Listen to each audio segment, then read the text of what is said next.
D.A.M.N time. D.A.M.N time. Wake up, it's D.A.M.N time. D.A.M.N time. Truth in the booth and the whole chat. I walk in with the facts, no fluff in the bag. Hot coffee, cold truth, let me raise that flag. They came for the jokes, but they stayed for the lesson. I turn headlines into business confessions. I don't do fake, I don't tap dance nice. I say what I said, then I say it twice. If the world gone crazy, I'm the morning alarm. With a mic in my hand and some smoke in my palm. Say D.A.M.N. D.A.M.N. Say it one more time. D.A.M.N. If the truth hit hard, let it ride. If the show got value, put some love inside. It's D.A.M.N. Everybody say it. D.A.M.N. Don't just replay it. D.A.M.N. We live in the chat. If the facts hit home, go and tap that tap. D.A.M.N. Hands in the sky, wake up, get smart, let the nonsense die. Tap that tap, drop that love. Shack going crazy when that truth show up. Tap that tap, drop that love. D.A.M.N. and I'm on it now, turn me up.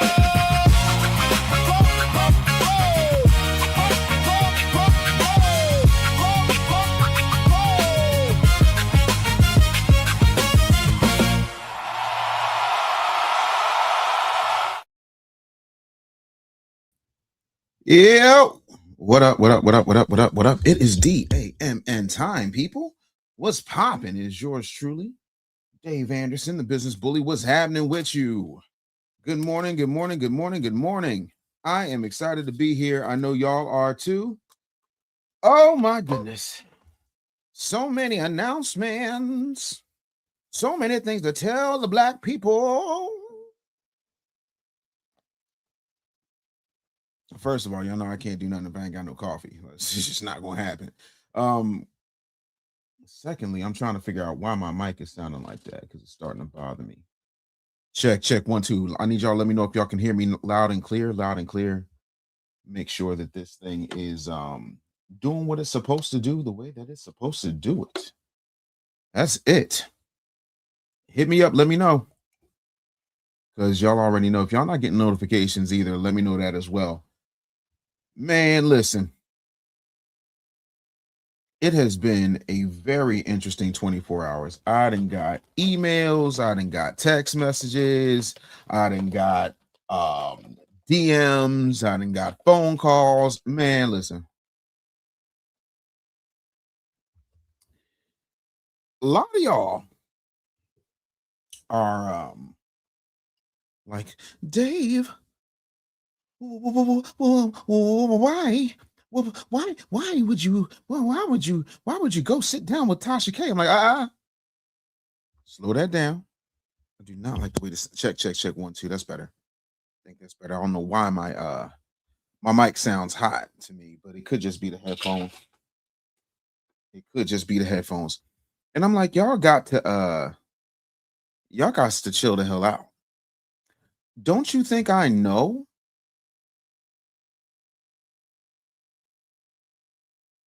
Don't you think I know when somebody's trying to play in my face? What about me? Makes you think I'm stupid?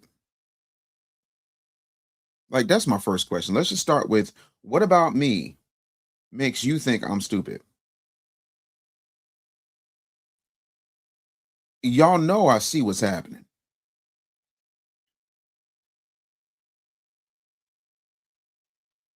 But there's a bigger plan in place. Good morning. Let me know where you're checking in from, by the way. Shout out Chick Speaks On. It says, good morning. I can hear you. I'm so glad. Can you hear me now? Oh, y'all know that song yet because I ain't released that song. Never mind. I was watching YouTube and they had an old Verizon commercial. And there was that dude who was like, can you hear me now? Good. I was like, oh, that'd be dope. Can you hear me now? Can you see me now? Oh, anyway, so one day I'll play that song. But yeah, man, I need y'all to understand something. I'm me. And the problem, and this is my take, and we can have this conversation. And of course, if you got something you want to say, I would love for you to pull up on me. I really would. Because what tends to happen when these things happen is people think that they get to go back to business as usual. And that's not what that is. So let me explain a few things to you. First of all, I am not Al Sharpton. I'm not mumbling Crump. I'm not the president of a lineage. I'm just Dave Anderson. Dr. Dave Anderson. But what we're not going to do, Loganville, George is in the building. What we're not going to do is do what we normally do, which is just allow somebody to ride roughshod, give a bullshit apology, and then think that everything's just going to go back to normal while you drop a wine line or whatever the case may be. No, no, no, no, no. See, this is where logic and common sense kick in. Oh, Frankie Graham said, yeah, no. Dr. Dave Anderson, aka him. Yeah, him. No Cheyenne Bryant. But Jewish people don't let it stand when someone defames them. I would love where is Albie Chill? Albie Chill ain't in here yet. Jewish people don't let it stand when somebody defames them. Right? Italians don't let it stand when somebody defames them. Same thing for Chinese, same thing for the Irish. But black people, by and large, will say, well, just ignore them and that's that. No. Also, let me explain something else to you.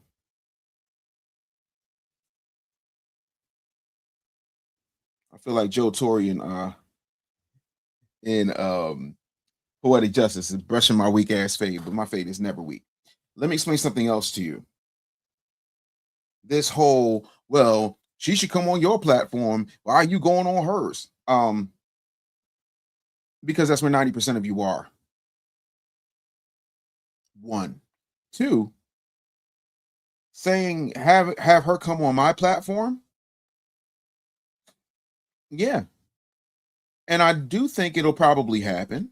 But my main thing is if I own a theater and she owns a stadium, and there's a good chance that even if 100% of my audience shows up, her audience wouldn't be able to fit in my theater. But if I go to her theater, then I'm able to put a straightening on in the biggest public forum as humanly possible. I need y'all to stay with me on that. And I'll thank y'all for the congratulations. I appreciate that. FU2, I heard, yeah, that man is built like a bingo soup kitchen supervisor. Deontay Kyle is back to shitting on the lineage. Again, he's a hippo with no name. Because he don't know where he is. Thank you, Chick Speaks on and said, congratulations, Dr. Anderson. I appreciate that. What up, Anton Hills? Good to see you. I'll be chill. Yo, I'll be chill. How's my lighting? Am I a little too orange? Am I a little too orange? Right. So for me, I want to make sure everybody, thank you, FU2. Really appreciate that. I'll be chill says, congratulations, brother, Dr. Dave Anderson. Hashtag true black excellence. Thank you so much. I need y'all to understand that your boy predates Tasha K in this business. Your boy predates Charlemagne in this business. I am an actual broadcaster who had an actual FCC license. I am an actual entertainer, theologian, scholar, all of those things. So when I tell you I have been shitted on by the best, there's no comparison. I got lovingly, like the same way Roberta Flack fired Luther Vandross, I got lovingly fired by Wendy Williams. I didn't get fired by a Wendy Williams clone. Make no mistake, I'm him. So when I tell you, he said, I'm just a tad orange. Okay, well, we can fix that. It's oh, now I'm black. I'm always black though.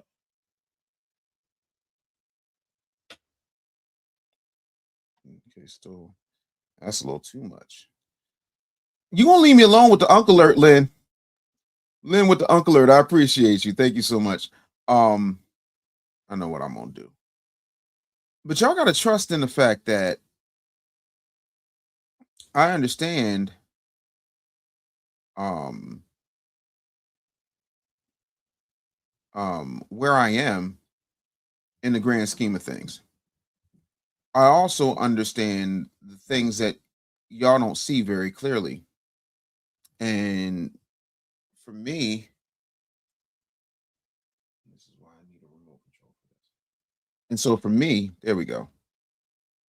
For me, I need y'all to trust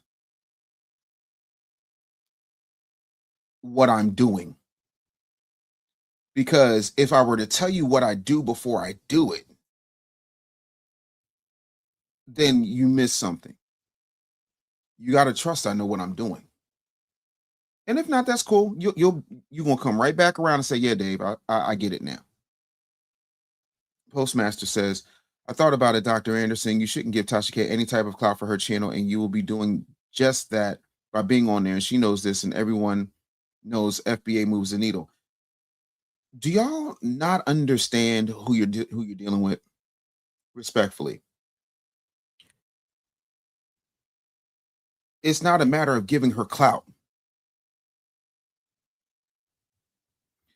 Let me do this a different way, because I need y'all to see it from a different perspective, and that needs to happen like this. Hold on one second.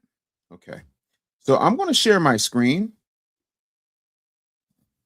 and I want you to see something, and this will illustrate the point. Watch this. Does everybody know who that is?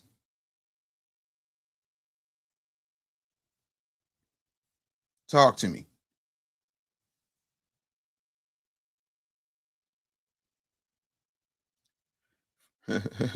Dr. Graham says, you're copper colored like the first people. Amen to that. Amen to that. I think something's happening.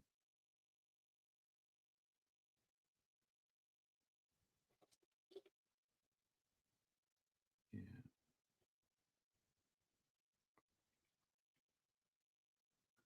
So y'all know who that is, right? Check, check, check. 1 2 1 2. Much better. That's Kyrie Irving. Kyrie Irving decided to one day randomly post or put out a tweet talking about either a book or a movie that he saw or read on Amazon. And immediately, you know what happened? Do y'all remember what happened? Uh-uh.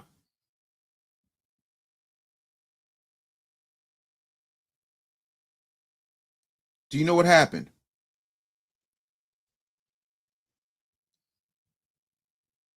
Immediately,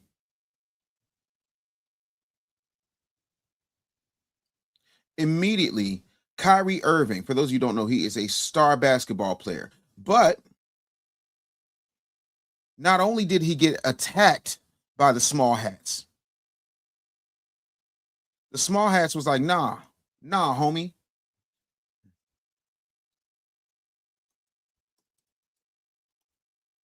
They said, nah, here's a list of things we want you to do.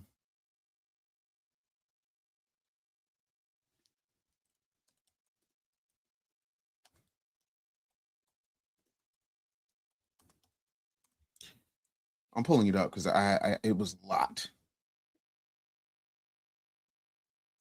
They wanted Kyrie Irving to first issue a formal apology. He had to condemn the film's harmful content and state that he held no anti-Jewish beliefs. Secondly, they wanted him to pay a $500,000 donation.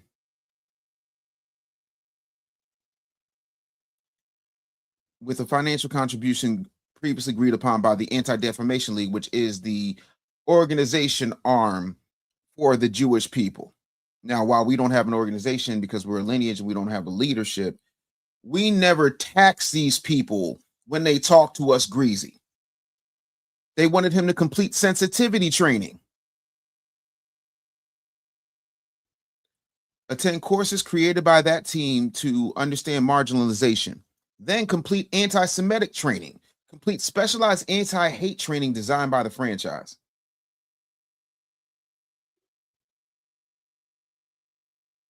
Do you see where I'm going yet? Do you see where I'm going yet? This is where it gets interesting. Then he had to sit down with ADL representatives and Jewish community leaders in Brooklyn. And he had to meet with team ownership and convince Nets owner Joe Tsai that he understood the gravity of his actions and promised not to repeat them. Now, do I think that that was a bridge too far? Absolutely.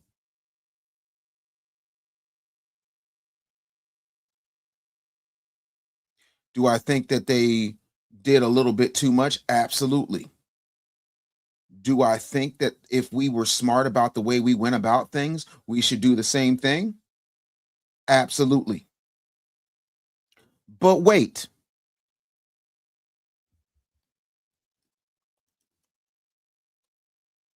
There's more.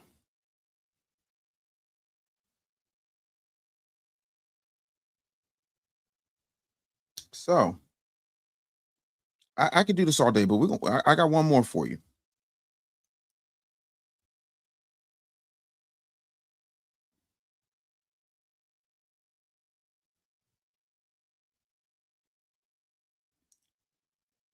Come on. Party people. Can I ask y'all a question?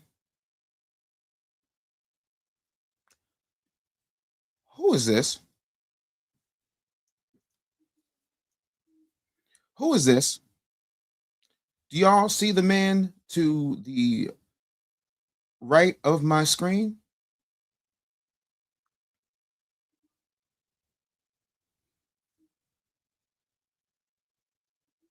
That, ladies and gentlemen, is Nick Cannon. Nick Cannon has a show called Cannon's Class. Nick Cannon is a phenomenal producer, actor,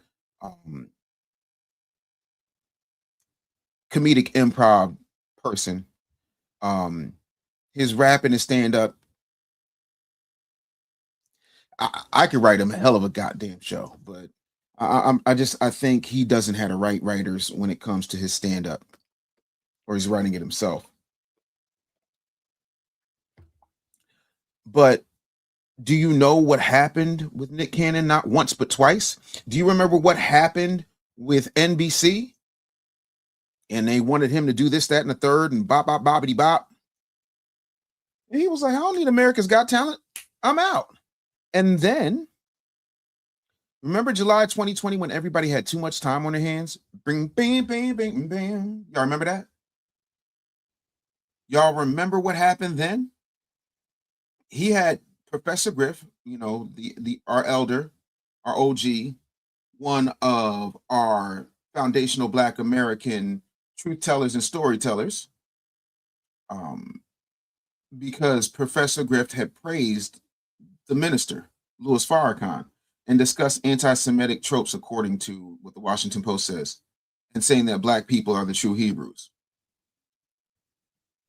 So Viacom CBS terminated a 20-year relationship with Nick, stripping him of his show that he did not own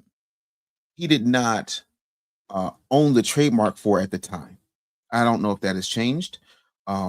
But here's the thing. He got to keep his gig at the Mass Singer because that was a different organization.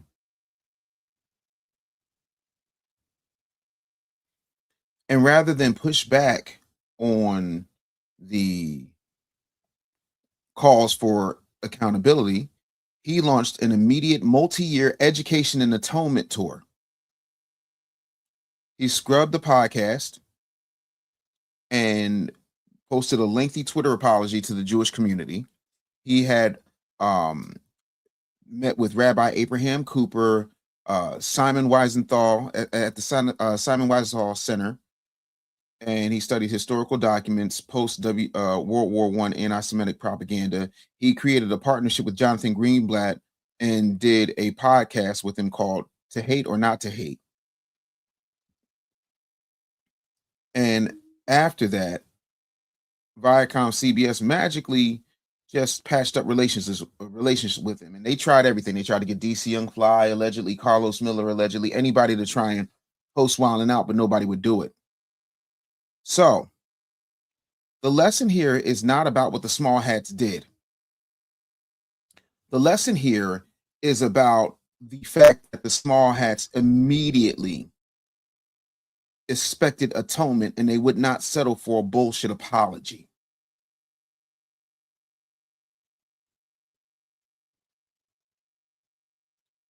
That is the point.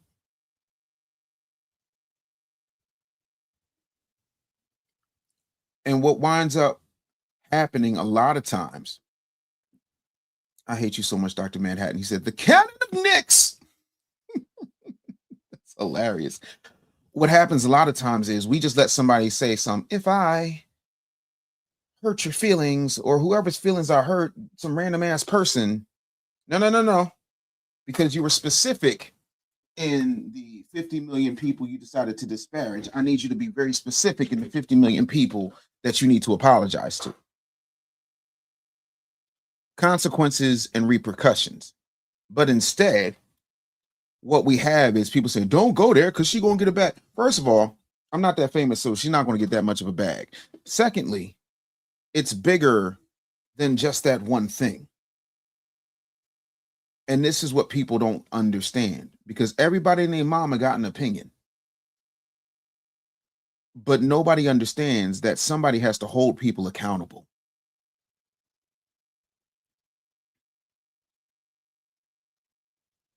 What up, Meek? She said, good morning, Dave. No, I'm sorry, Professor PhD Dave Anderson.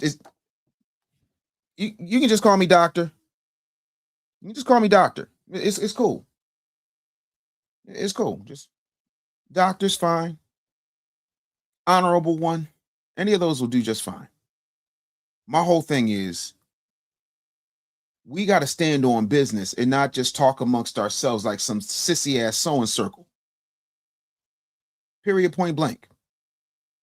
So again, I wanted to make sure we had this conversation. And Doctor, too close to daddy. No, it's not. No, it's not. My daughter don't call me doctor. She call me daddy. Stupid. Yeah, the apology was mediocre at best. I'm not satisfied with it, and I plan on telling her to her face I'm not satisfied with it. I also do not like the timing of a few things, and those things need to be addressed. The timing of the Roland Martin expose by yet another tether who happens to be Grimace. I'm sorry, Poetic Flacco. I find suspicious, and this is in no way, shape, or form me putting on a cape for Butter Biscuit Coon #1, Roland Martin. I also find the timing of a brand new wine line behind all of this controversy suspicious.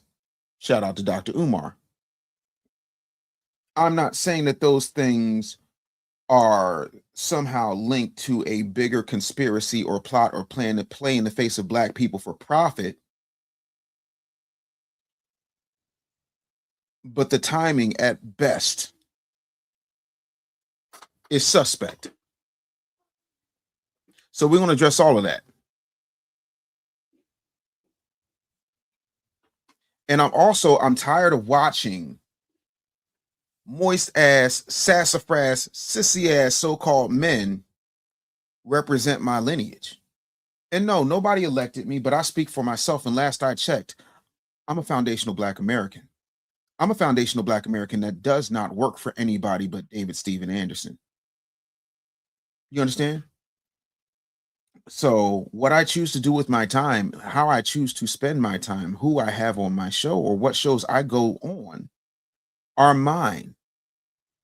Now, everybody's allowed to have an opinion. Everybody's allowed to have an opinion. By the way, Sheila said, don't you think that's suspicious? No. It's, you don't find that suspicious? You don't find that suspicious? You don't find that suspicious? That's what it is. I want to test something real quick. Let me see if y'all can hear this. You got to jump in his ass. Did y'all hear that? You got to jump in his ass. I'm trying to test my my roadcast to see if it's working. And then my whole thing is, and this is what y'all don't understand. This is what y'all don't understand. Who gave it to Poetic Flacco?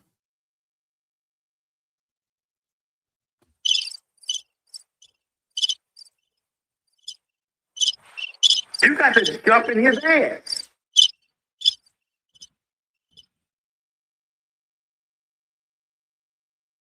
So y'all can hear the sound effects now?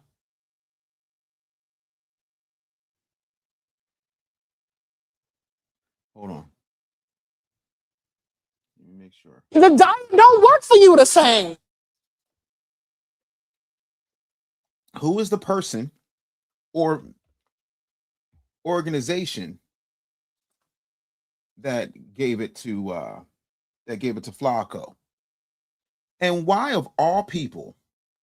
Yeah, Roland's going to sound muffled because I pulled it from a recording, but and I know too much, and I know how things work. Poetic Flacco has a very nice following, but you know who has a bigger following?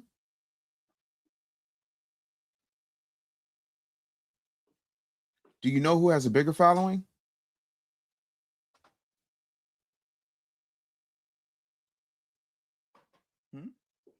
Who has a bigger following than Poetic Flacco? Huh?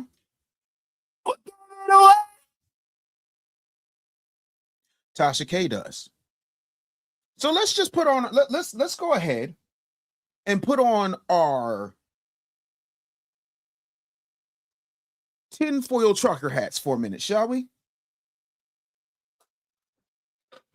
Everybody got your tinfoil trucker hat on? Dr. Anderson's going hunting. Mm-hmm. So, Head the Wino has a huge following amongst the Black community, specifically Black women. And if somebody was doing something that didn't have no business doing, who better to expose the mess? Because we all know what Roland was doing. You are gay. Why are you gay? You are gay. Why are you gay? You are gay. Why are you gay? You are gay. So we all know what Roland was doing, right? And you all know that because the DNC, yeah, no, this is that foundational Black American camouflage. We all know the DNC is financially in disrepair. Thank you, Disco Kryptonite. You better thank a YouTube member. We all know the DNC is in financial disrepair, do we not?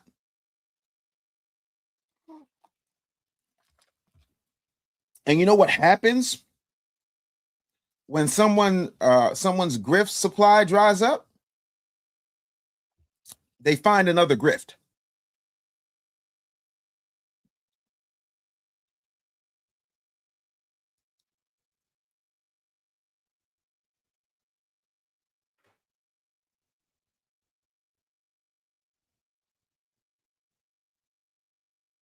No. Art, you're missing it. I need you to listen. I need you to listen. I know him and Tasha K are locked in. You're not listening. What I'm saying is, don't you find it odd that at this stage in the game, from out of nowhere, after the DNC money dried up, because remember, Roland was getting paid by the DNC, right? Roland himself has said that he is clicked in with the Congressional Tether Caucus. Roland then said, after calling us simple Simons and dumbasses and stupid, and we need to shut the hell up, and last thing you want to do with the midterms is listen to Dave Anderson. You are gay. So my thing is, when Roland started taking foundational Black American grassroots talking points, all of a sudden, something that happened years ago, footage that had just happened to be there forever, happened to just wind up in the inbox of Poetic Flacco, who's locked in with Tasha K, all to discredit somebody that got out of place, sort of like how they did Nick Cannon, sort of how like they did Kyrie. But I don't think it was the small hat community. Well, not directly. I mean, of course, AIPAC runs the DNC. I think the DNC would use somebody that most people wouldn't think to use.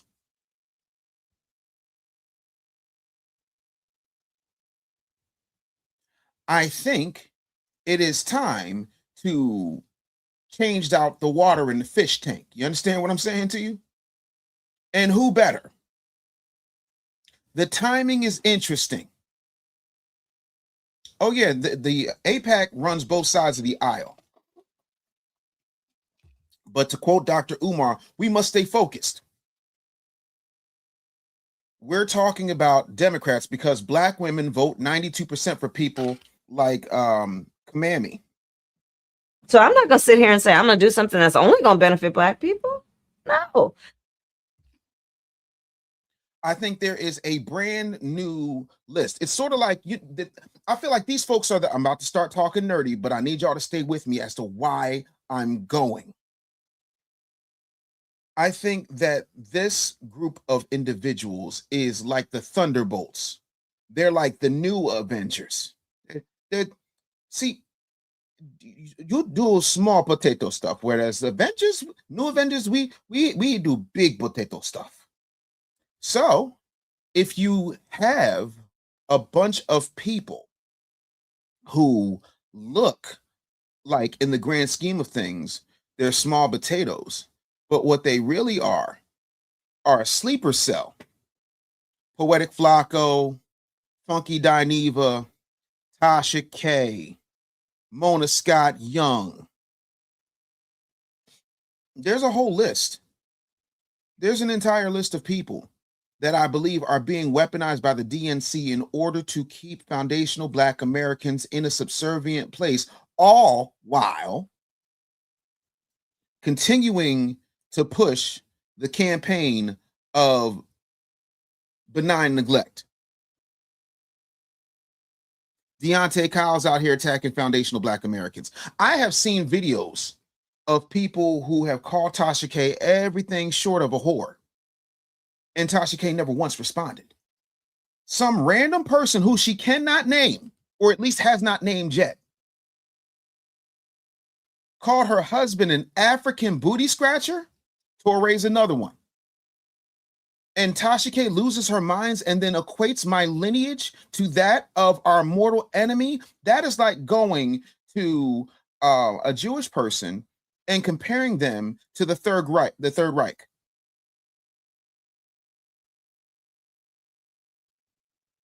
There have been years of people talking greasy about Tasha K. Prominent people talking greasy about Tasha K, calling her all types of things. For those of you who are not familiar with my background, there was a time and place where I was a professional wrestler. And what happens in professional wrestling is a concept called kayfabe. And what kayfabe basically means is the appearance of something scripted looking real.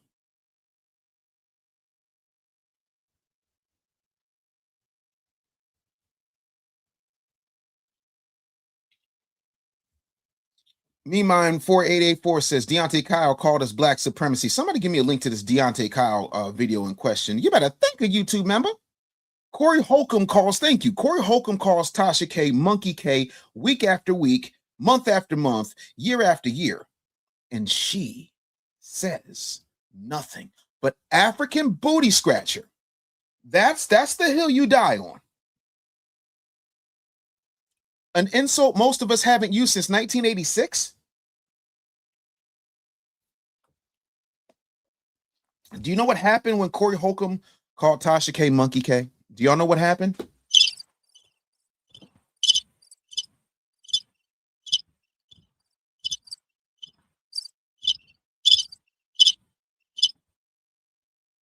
So, in order, hold on one second. Naima Buckner with the $4.99 super chat said, hey, Dave, checking in from Philly too. What part of Philly you in? Always good to see the family. Said, are you going to do audio for your new book? Absolutely, I am. And if you look, I don't know, did you get the Tether Doctrine yet, Naima?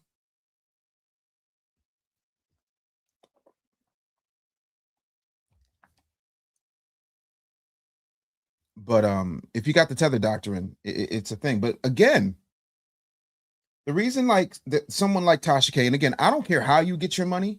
I just don't want you getting your money in a way that is going to tear us down. But see, my whole thing is y'all pick whoever is pissing you off popularly and stop.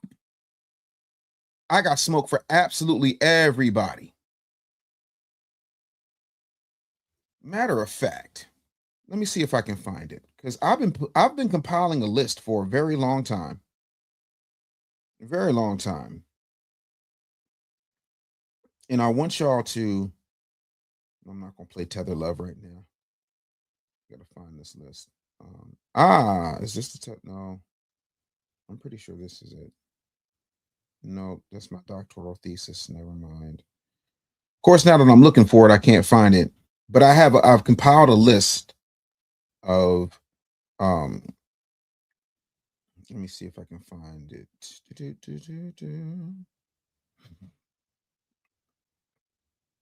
Let's see here. Hold on.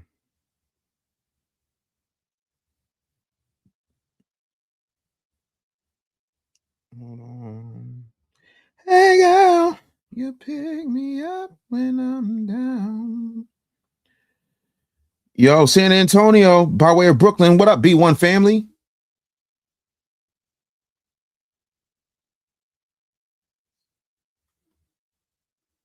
And this is, here we go. I've been compiling what I call a Tether media map. So for example, right, whenever you look, and this is the part I need y'all to understand, and this is why sometimes y'all can be real short-sighted on things and not understand where, and when I say y'all, I don't mean everybody, I mean some of y'all. Y'all can be real short-sighted on things and you miss out on what's really happening, right? So let me see if actually I can. Yeah, I'm gonna see if I can, because I want to put this up on the screen so that you have it.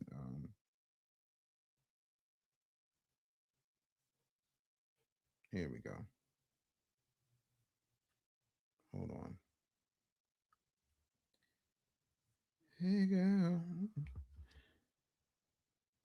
Well, we're going to get there too. Don't worry. Because what I need y'all to understand is this is bigger than one person. So let's I was going to put this on the screen, but it's much easier for me to do it like this, right? And when I tell y'all it's bad when you can't even pronounce some of these damn names. Yeah, why go to Zeus Network when we got Jaro Go? Major announcement. I am going to be doing a reality show that is only going to be featured on Jaro Go. And you're absolutely going to love it. So what I want to do is see if I can share.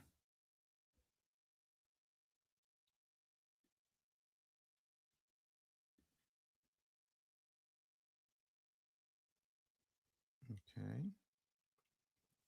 Here it is. All right. I'm going to put this up for y'all real quick. All right. Okay. All right. So I'm trying to see if I can make this any bigger for y'all. But as you can see, with very few exceptions. So Fred, whose name is Mwanga Guhunga, Fred Mwanga Guhunga. Try saying that 15 times fast. He is Ugandan. He owns Media Takeout. Media Takeout is what? Trash. The diet don't work for you the same. The Shade Room, owned by Angelica Nwandu. She's from LA, but her parents are Nigerian.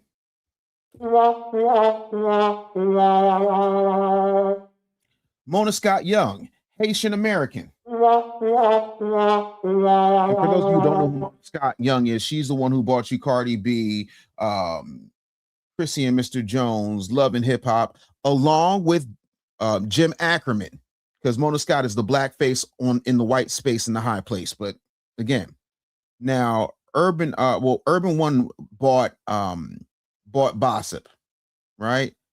Now Tasha K's lineage is questionable. And that's because she says she's got Bohemian parents, I think, and at one point she said she might have been Latino or something along those lines. So it's really interesting. So we don't really know, right? I'm pretty sure Lem, who is one of the people who created the Zeus Network, along with Amanda Cerny, again, blackface on a white covering for a white face in a high place, right? Trash, or at least questionable, right? Now, Jason Lee, who does Hollywood Unlocked. Now, Jason can be messy, but the thing about Jason Lee is, at least he does things to help the culture. We'll go that far. So my whole thing is, when we start having honest conversations, you got to look around. Who in the world does more disparagement of black people? And when they do said disparagement, who gets blamed? I'm sorry, I couldn't hear you. Who gets blamed when these people are paid to platform absolute nonsense, debauchery, cooning, buffooning, skinning and grinning, stepping and fetching? Who gets paid and who suffers? They get paid, we suffer.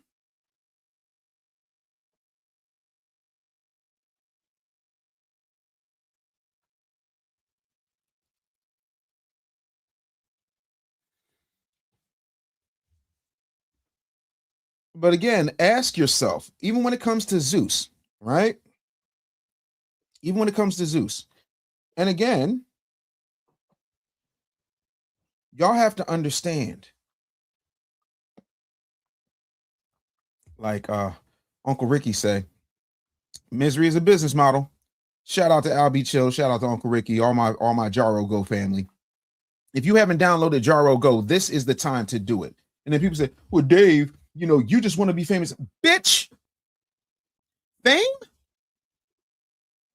No. How many times, fact check me, how many times have you heard me tell you I left Hollywood? I fled Hollywood like Godfrey's parents fled Nigeria.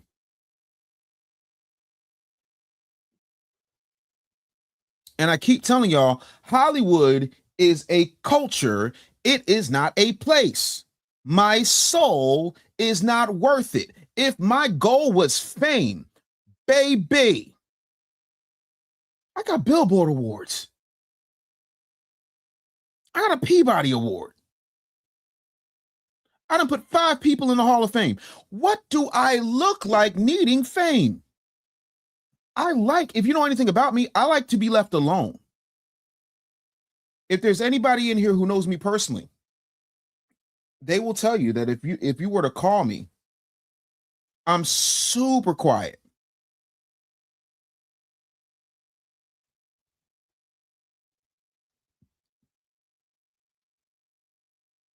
I'm super quiet.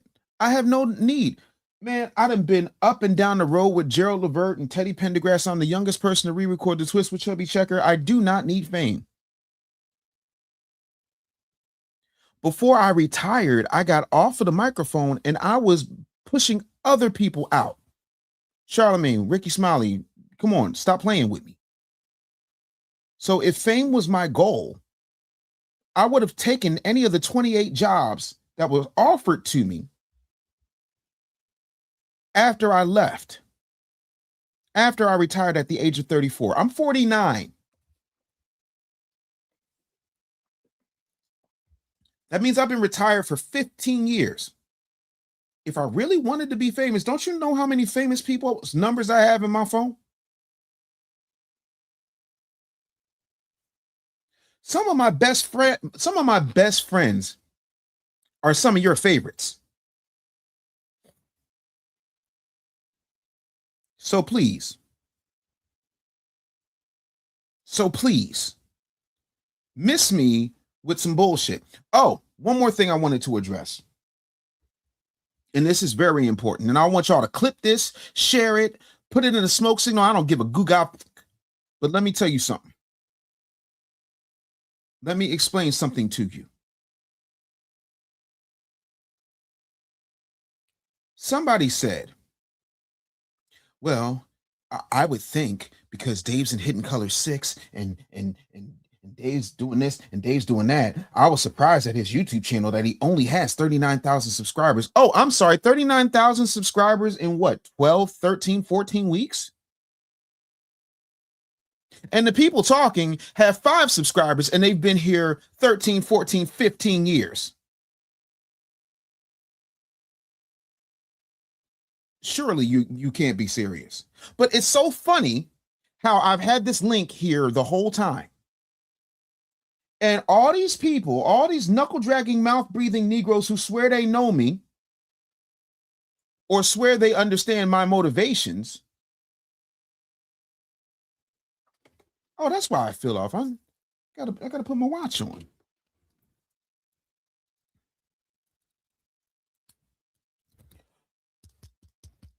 Trending right now,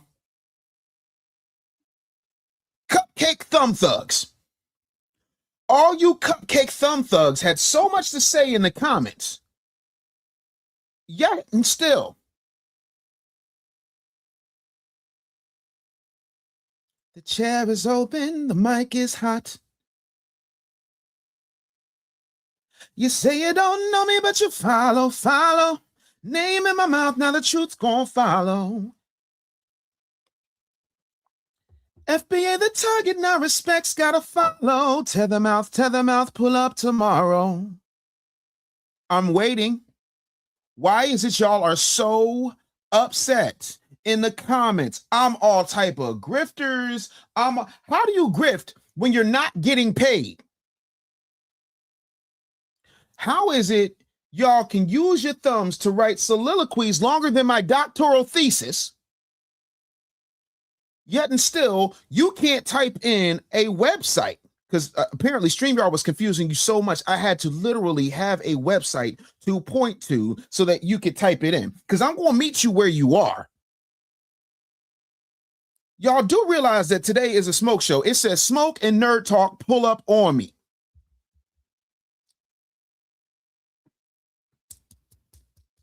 We've been here for 50 minutes. And it was a whole lot of people talking shit who didn't think that I was going to respond. And I said, if you got that much to say, come on my show. I dare you.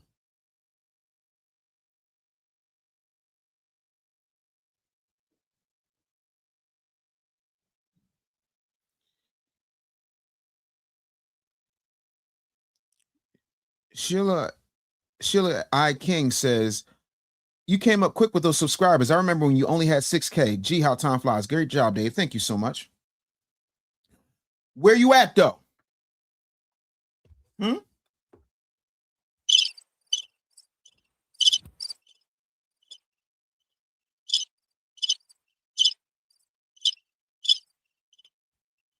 That's the thing. Everybody's real comfortable in the comments. Oh, and I know you can't get away from your cubicle. I know you don't have the permission because you can only take a certain amount of biological breaks, aka piss breaks, and you can't risk that. And of course, you don't want to miss your water cooler time in the break room at your lame ass dead end job. I understand that. But if you got room to talk greasy in my comments, talk greasy to me.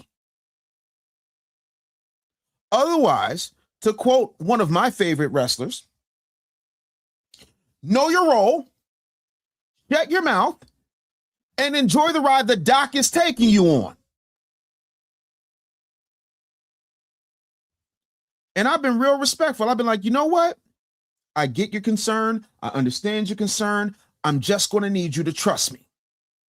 Well, who died and appointed you? My dick.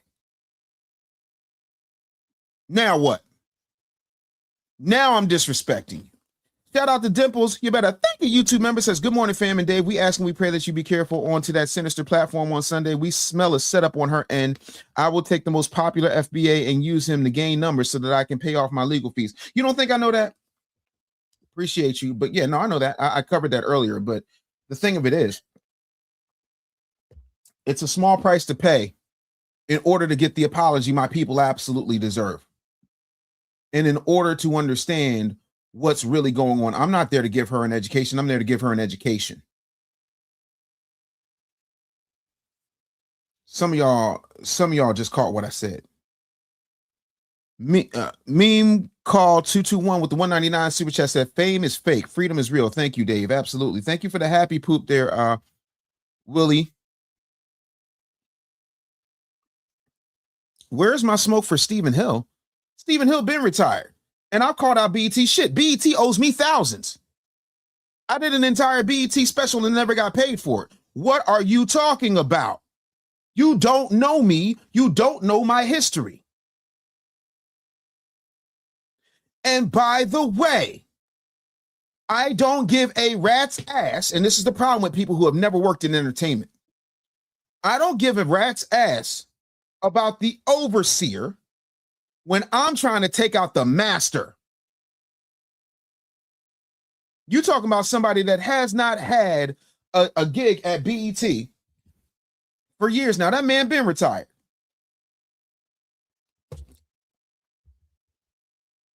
But thanks for the $5. You better thank a YouTube member. I'm an equal opportunity smoke giver, and nothing pisses me off more than when people start saying, well, what about this person? And you didn't say nothing about that person. Well, make a list and I'll point to the content. I have called out Stephen Hill. I have called out Deborah Lee. I have called out Charlemagne, and I've known when I was homeless, Charlemagne paid my bills.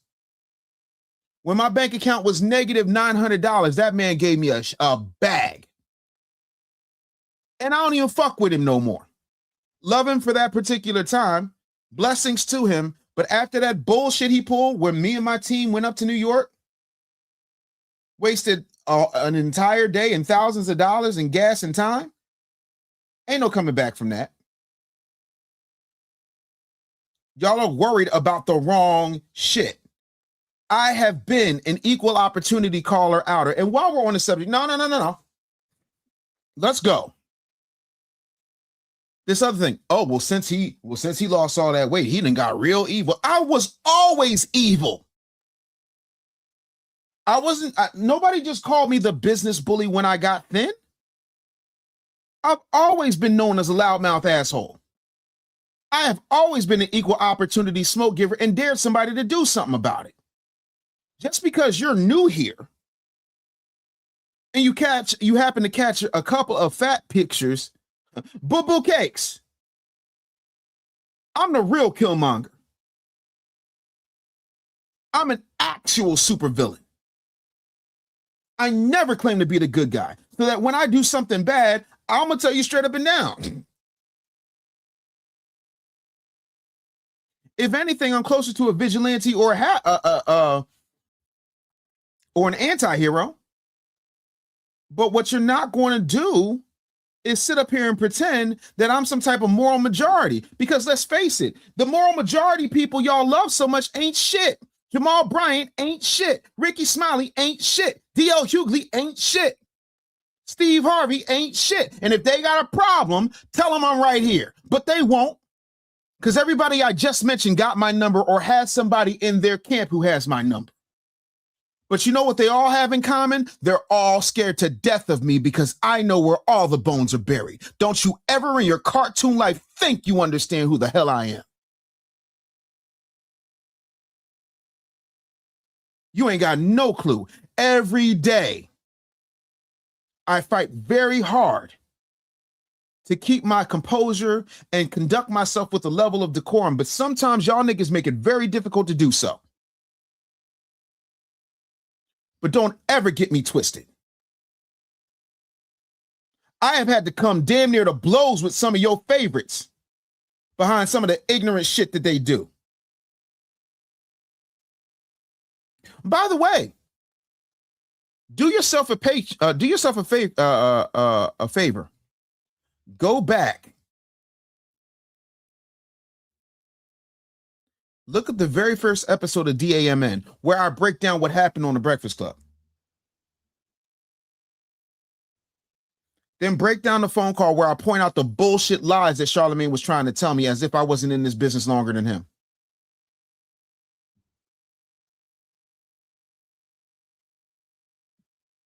But I don't see y'all doing shit. Go back and watch that interview. Yeah, I went up in his own spot and told him straight up and down because none of them even knew who Vernon Johns was. And I gave that metaphor for a reason. Because when Vernon Johns had the church and he was teaching about group economics and making moves and doing things, they said, oh, we got to get this uppity nigga out of here. We need somebody that we can control. We need somebody we can manipulate. We need somebody who looks like a rabble rouser, but ain't really going to do the same type of stuff that Vernon Johns is doing. And they found themselves a nice young man named Martin Luther King Jr. And what I said was, if I'm Vernon Johns, Charlamagne, you Martin Luther King. Let it wash over you. So when I tell you I have been an equal opportunity smoke giver for 48.5 years, that's exactly what I mean. So if you got a problem, link has been open for 58 minutes and 44, 45, 46, 47, 48, 49, 50 seconds, and yo ass ain't here. But y'all real tough Tony in the comments, ain't you? By the way, here's what you don't know.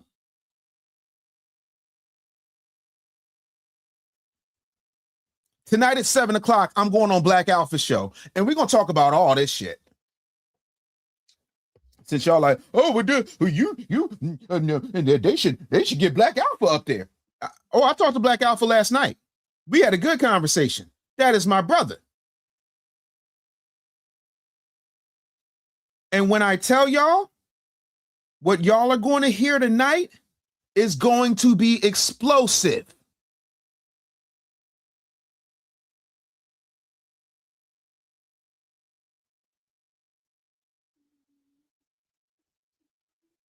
Y'all think y'all understand something. And Black Alpha said something to me last night that I'm going to say to you right now. He said, Dave, bro, I'm with you. He said, they think we all got to be one way. They want you to go in and he's like, they want entertainment. A lot of folks just want entertainment. They want you to go in there and rah and bop and bop. He was like, that's not your style. He said, that's not your style. I said, no. I said, when I go in, and I said, maybe it's because I'm older. Maybe it's because I've seen a few things. Maybe because I've done all that rah stuff in my teens and 20s and 30s. Okay, in the first half of my 40s. Not gonna lie to you. But I'm always reminded when I have these conversations in adversarial spaces, just like I did with Babar Labamba. I'm reminded of when the Honorable Minister Louis Farrakhan sat down with Mike Wallace, and he was talking about Nigeria being the most corrupt nation he's ever seen in his life. And he said, Mr. Wallace, how dare you stand there and condemn a nation that's not even 35 years old while you sit here with the blood on your hands of America? How many people America done did this to and that to and this, that, and the third, this, that, and the third. He didn't have to raise his voice. He had to get up in his face. He didn't have to jump out his seat like R. Kelly did with Gayle King. I almost called her Jail King. I need you to understand that just because I speak like a gentleman, a duel is gentlemanly. Still involves firing a gun. Fencing is gentlemanly. You still getting stabbed. I'm not going to be sitting up here yelling and screaming. For one thing, I'm somebody's father. For another thing, I got grown daughters. For another thing, just because you piss me off does not mean that you get to manipulate my mind or control me to a point where I lose my composure. See, a lot of us move emotionally. I'm moving psychologically. You don't have to like it. You don't have to agree, but respectfully, it's called Dave Anderson Morning News. Last I checked, hold on, let me see. Let me pull it up again because until my frame's coming this afternoon. But right here,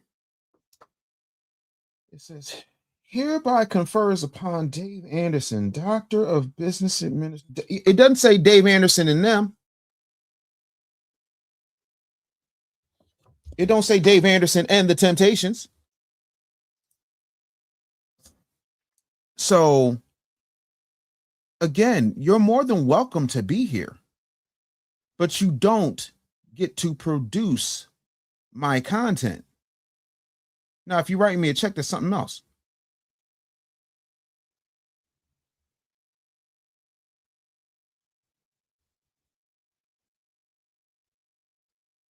Period, point blank. But you see how quiet it is in the comments?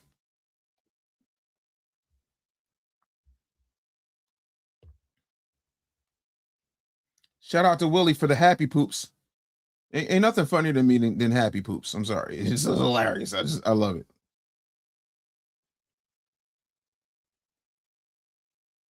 Frankie Graham said, I can write checks. We take them all. Hold on. Let me send you the Cash App.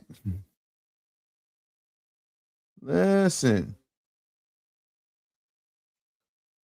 Boom. Don't threaten me with a good time, Doc.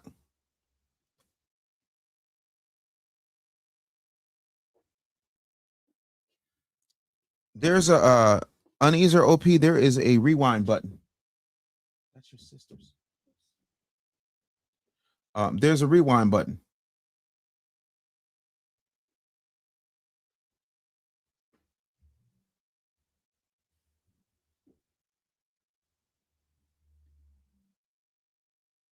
Let me see something here.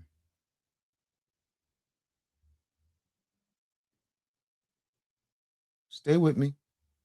Like I said, there's a plan. Oh, now Mr. Wallace. And that's the thing. While some I'm not talking about my supporters. I'm not talking about my audience who loves and respects me. I'm not talking to y'all right now. I'm talking to the knuckle dragging, mouth breathing Negroes who sit around talking about things and don't get things. When July 4th, 2020 happened, and the minister was supposed to be broadcasting on Revolt and on Fox Soul, and funny, Fox Soul pulled out, and there were some technical issues with Revolt. You know where there weren't any technical issues and who ran the minister's message to the internet for free for the Nation of Islam? Oh, wait, let me see here. Yeah, oh yeah, it was Business Bully TV. The diet don't work for you the same. So while y'all are out here talking, I'm actually doing.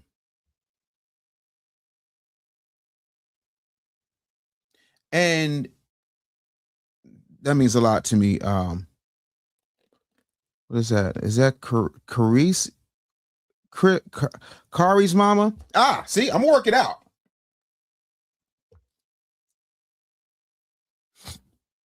Y'all keep talking about we need our own this, we need our own that. We have our own platform. We have Jaro Go. How many of you have downloaded it? Don't be so outraged that you don't have any action behind your outrage. It's okay to be outraged, but my question is, what you going to do about it? What is the plan? And that's my whole thing. Listen, I love you right back.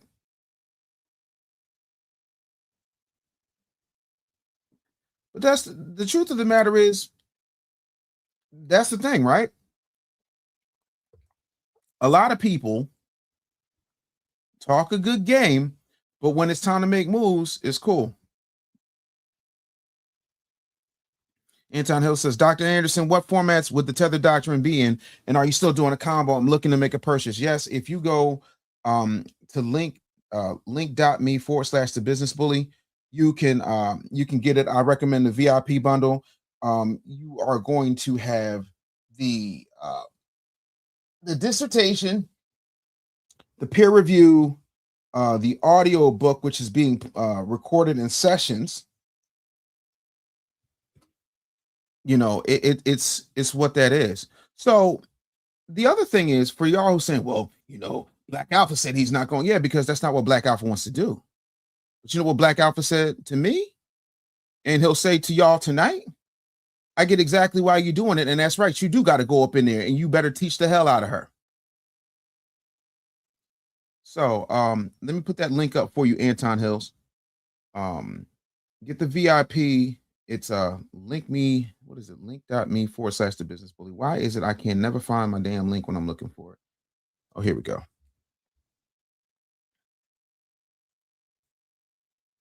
Hey girl, you pick me up when I'm down. So if y'all want to get the Tether Doctrine, I don't even know why I'm doing all this extra stuff. I got the whole damn thing right here. If y'all want to get the Tether Doctrine, there it is. Link.me/the business bully. Oh, look at this. Dr. Graham just gifted 20 Dave Anderson memberships. And that was a big one because it's in red. It's in red. Oh my God. Thank you so much. Oh my God. Oh my God. Thank you so much. Definitely appreciate that. I really I love it when folks support the show. It means the world to me. Because you don't have to. But again, this is a grassroots type of situation, you know, but people sitting up here talking about oh, it's a grift and da da da. What grift? There's not enough money for me to be grifting folks. Notice that the banner for coming up here has been up here this whole time. Whole time. I ain't seen none of that. Please hit the like button. Like, if y'all care like y'all say y'all care, then where the subscription at? Where the like button at? We out here working. And that's what people don't understand. Thank you, Codified Lineage, for the 440 joules, right? And for a lot of y'all, it's Dave, you shouldn't do this. And again, I don't have time for short-sightedness. There's a much bigger plan in play. I promise you. Kim Brown says, I've been hearing about you through Black Alpha. You are a smart, intelligent Black American man. Thank you for your knowledge. And I subscribe. Thank you, Kim Brown. Let me know where you at.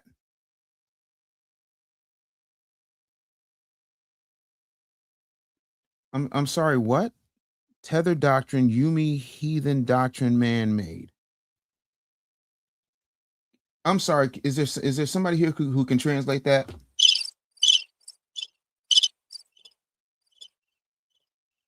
Is there somebody here who can translate that for me? Because I don't get it. But again, thank you, Kim Brown. I definitely appreciate it very, very much. Can y'all help me? Because I don't know what this person is trying to say. I'm trying to understand here.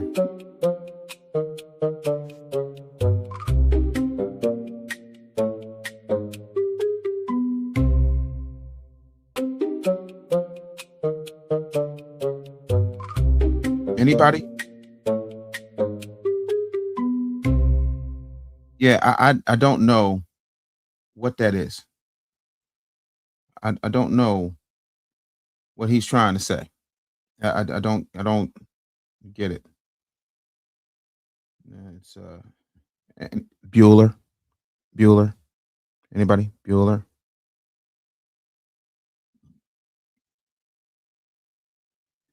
They're loud crickets, actually. Those are crickets. Let's see. What's up from Austin, Texas? ATX. I used to program the beat out there. So what up? Maybe they meant you mean Rhino. I don't know, Rhino. You better thank a YouTube member. He said, you mean Heathen Doctrine? Oh, damn, that was good. Done. Looking forward to the bundle. Acknowledge your Dr. Tribal Chief. Yo, can I tell y'all something? I sent the announcement to my mom. My mom was like, what you up to? I was like, oh, nothing. Boom, sent it to her. She was like, and then my mom was so proud. She got on the nigga net. And by the nigga net, I mean, she just went to everybody in her chat and was like, look what my baby did. So, shout out to Dr. Graham. Thank you, Dr. Graham. Thank you to Graham International University. It is a tremendous honor. And Dr. Graham, if y'all ain't following Dr. Graham, I'm gonna need y'all to follow Dr. Graham. Dr. Graham, put your social media info up so that people can follow you. This man is our Booker T. Washington. When we talk about how Umar ain't built a school, this man has built a school, and he is educating our people in the same way that Booker T. Washington did, that Mary McLeod Bethune did. Like, again, shout out to him. Yeah, he's from Red Dot. I'm from Philly. But put your information up, Dr. Graham. I want people to be able to follow you. This man is educated. He's brilliant. He is well thought out. And that's the thing. We got to start getting behind our own. You think what dude is moist? What dude you think is moist, Cisco?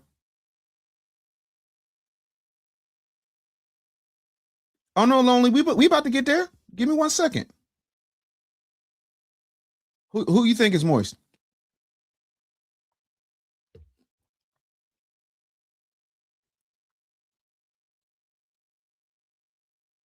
You better talk to him.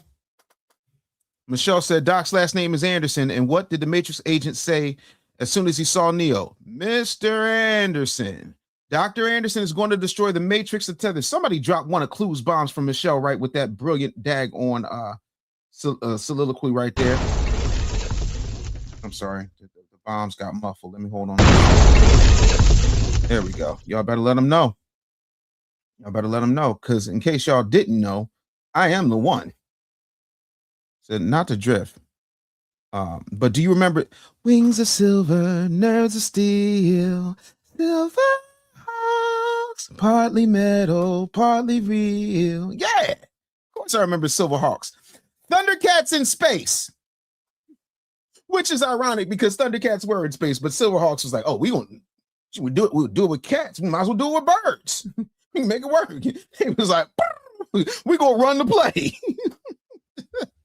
But I actually did like Silverhawks. I thought it was a really good cartoon. I got one for y'all. Do y'all remember Brave Star?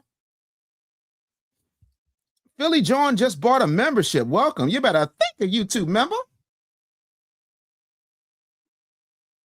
Shout out to you, Philly John. Thank you so much.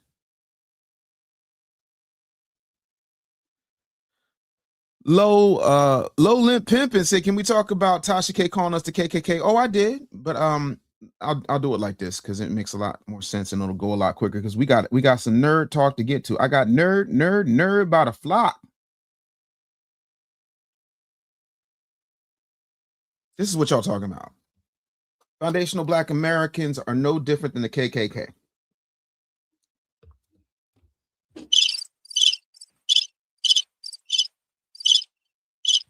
How about no? How about no? So let's just run it down real quick for y'all because a lot of y'all didn't get to see this when I did this initial broadcast. Foundational Black Americans are a lineage. We have an ancestry, we have a family tree, we have a documented history that is inherited. You cannot join. There is no membership. There are no chapters, right? The KKK is an organization. It has a formal membership. It has a hierarchy and a command structure. It has oaths and initiation. They are the biggest organized domestic terror group in America, and they are hell-bent on racial violence. We are not the same.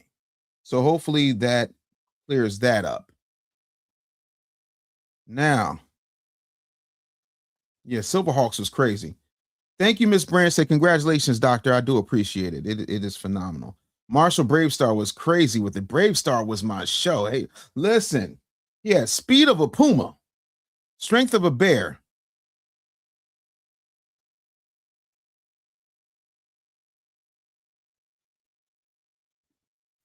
Did you see that Foster Tether? Foster Tether is crazy work. Did you see that Foster Tether Deontay Kyle talking crazy about FBAs again? No, I need somebody to send me the link. $4.99 super chat FBA 2110. Yep. Damn, not tiger sharks. You got a tiger by the tail, then go on, tiger sharks. Spin it. Just look for a spaceship with a sail and hold on, tiger sharks. Spin it. Now, tomorrow, we need to do a whole show on random, low-key, sleeper-ass cartoons from the 80s and 90s. That is crazy. Yeah, Crown Prince, my membership card got lost, too. What up, Keys 3375? Good morning.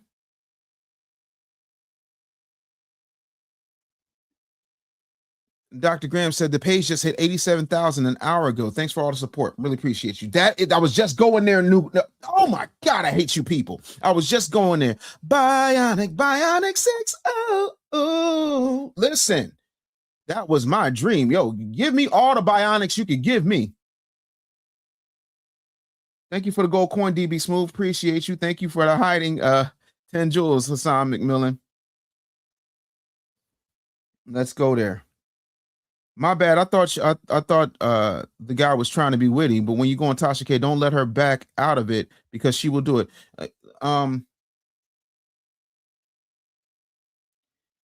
She can try, but again, accountability is a two-way street, and we've been accountable. Yeah.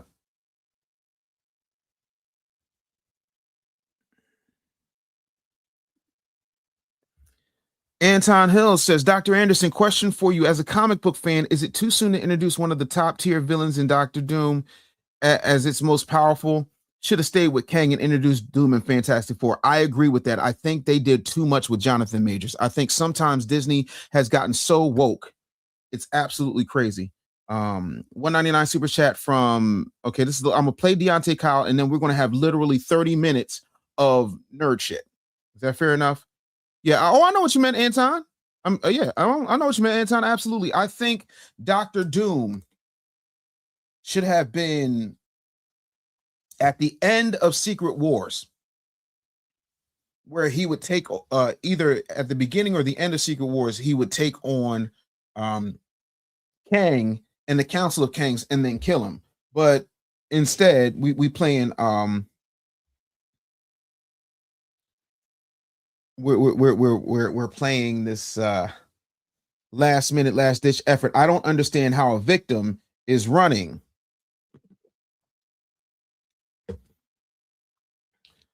from his attacker and somehow he's the attacker. I don't get it when it comes to Jonathan Majors. I think that was a setup. Again, I keep trying to tell you, Hollywood is not a place, it is a culture. And if you don't think that there are handlers, you're stupid.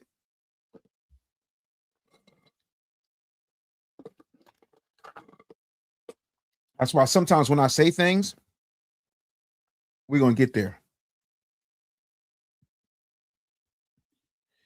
All right, I got to play this Deontay Kyle thing. And then once we do that, now where can I find this Deontay Kyle thing? Heathcliff, no one should. And if y'all want to come up and talk nerdy, we can do it.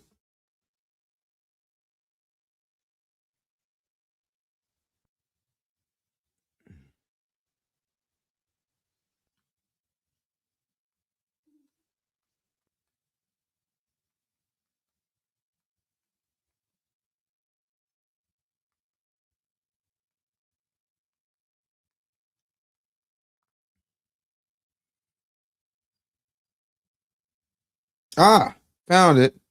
Shout out to Al B. Chill, my Jaro Go family. Have you downloaded Jaro Go? And if not, why not? If y'all so pro-black, y'all so pro-foundational Black American, when foundational Black Americans put their own money, time, energy, effort, and programming up, where y'all at on it? That's my question. Just you know what I mean, out of curiosity, since you know we doing the question thing and all. I was just wanted to know.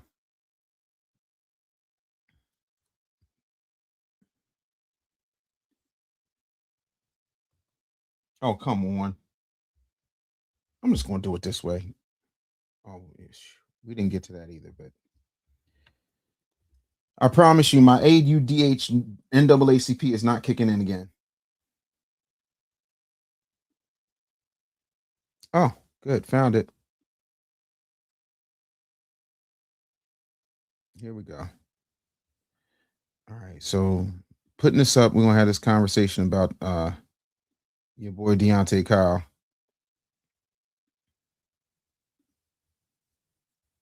So I'm trying to see. A non-existent organization with a leadership structure and members who can voluntarily join and quit so that you can attack that. But basically, you are attacking the lineage because there is no organization. Understand that. They are attacking the lineage when they do that. Do not be fooled. They're not fooling nobody. All right?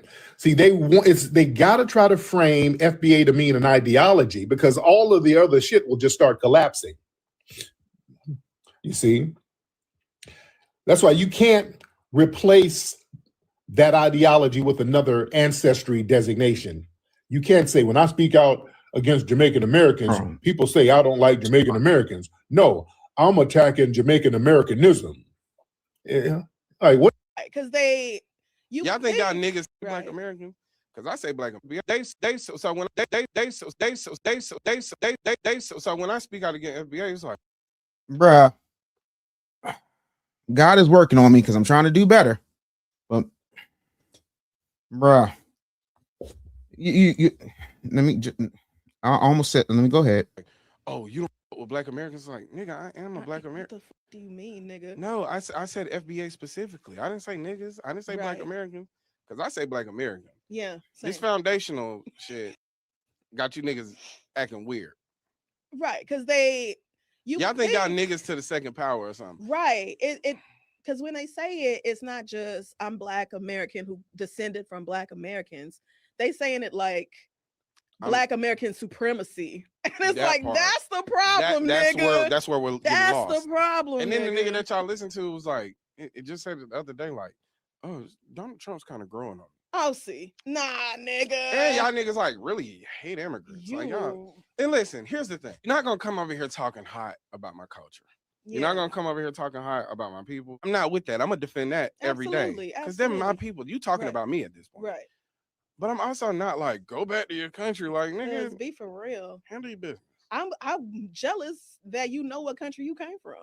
Also, no matter how you arrive here and what you think about yourself, and you think you better than a nigga when you get here, you about to find out. You about to. Brother, Real quick. You about to find out that you are just a nigga over here. Yo, nigga wake up call is impending. It's soon come. I'll say you're wrong, but I also say just be patient. Yeah, there definitely is an attitude amongst some immigrants that like they can come over here and just work hard, and that's the problem with Black Americans. Let's get into some game right now because there's a lot of people in here.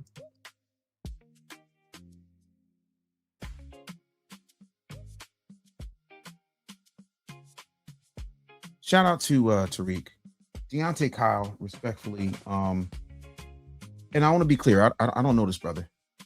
I don't know him. I've never met him.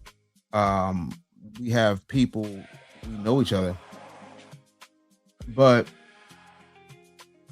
all I heard was babble.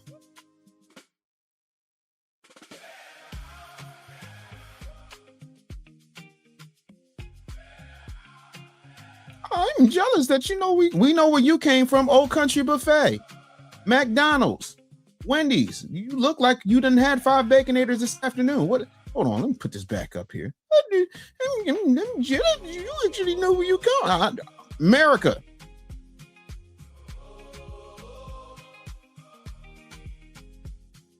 One word in, no shadow of doubt. Everybody know that. Tether out. Hey. This right here. Absolutely insane. But that's what I'm talking about. Y'all let these folks go unchecked. But again, we could do this all day because, again, Vic Mensa, Dr. Umar, Brother Polite, Deontay Kyle, Earn Your Leisure, they all find their way to the Breakfast Club. And they platform that nonsensical bullshit on a regular basis. You will never get freedom from people who benefit from keeping you subservient. Okay. When you dropped off in the parking lot of a Winn-Dixie, all of a sudden, we your people. You don't know where you came from. You don't know where your country is. I know where mine is.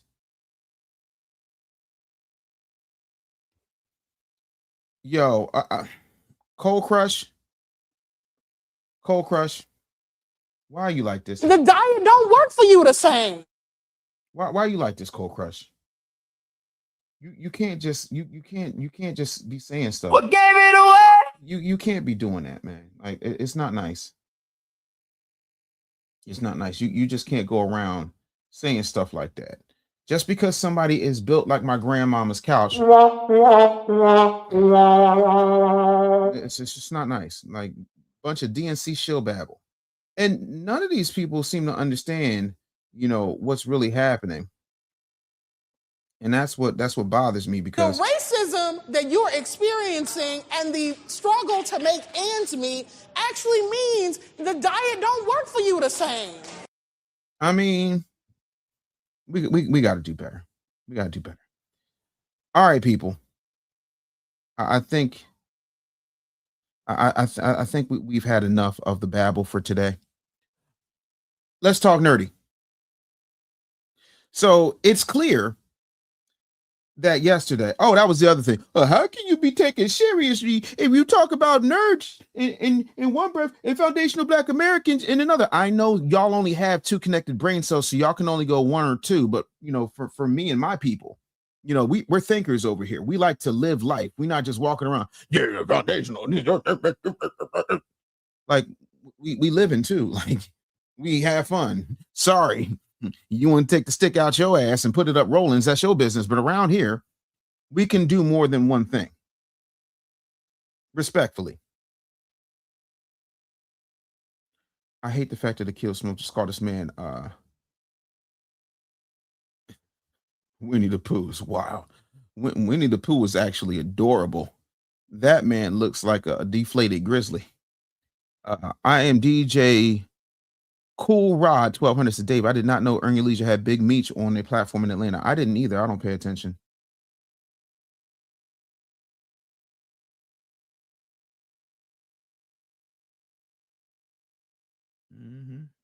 Somebody said she built like a sack of sediment at Lowe's. Jesus Christ.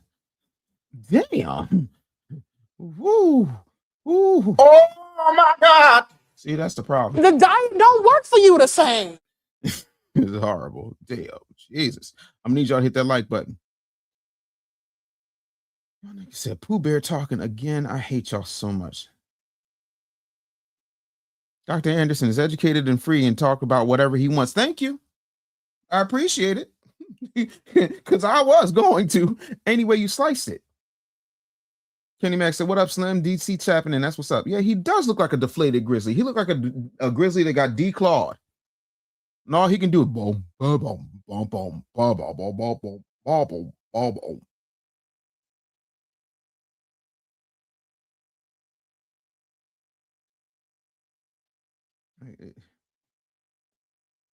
Everybody can't do what us Gen Xers do. Kim Brown. Her nickname is Asphalt Ashley. I hate you so much, Dexter Robinson. You better thank a YouTube member. He said exactly why I'm here. I like to discuss everything, not just focus on one thing every single day. Like, I didn't call this show the FBA report. I'm a foundational Black American. I'm a very proud foundational Black American. I love my people. I will fight for my people. But sometimes I just want to put a comic accurate Thanos sword up on my shoulders while I have y'all look at Stormbreaker and mind my marvelly business. Sometimes. So now it's time for you to talk nerdy to me. If you want to talk nerdy to your boy, all you got to do is hold on tight and don't let go. Y'all know nothing about that. Anyway, if you want to talk nerdy to me, go ahead, hit that link. Y'all can hit that link. And make no mistake, Keisha, I appreciate you being here. He said sack of sediments took me out. I'm sorry, I didn't even know why I still got her up here. So she built like a sock filled with garlic mashed potatoes. Jesus. Sean Ray said, Dave, we support you. I do appreciate it. If you really want to support me, please get the Tether Doctrine. Says she looked like Anthony Anderson with a wig. I can't unsee Deontay Kyle as the Stay Puft Marshmallow Man. Wait a minute.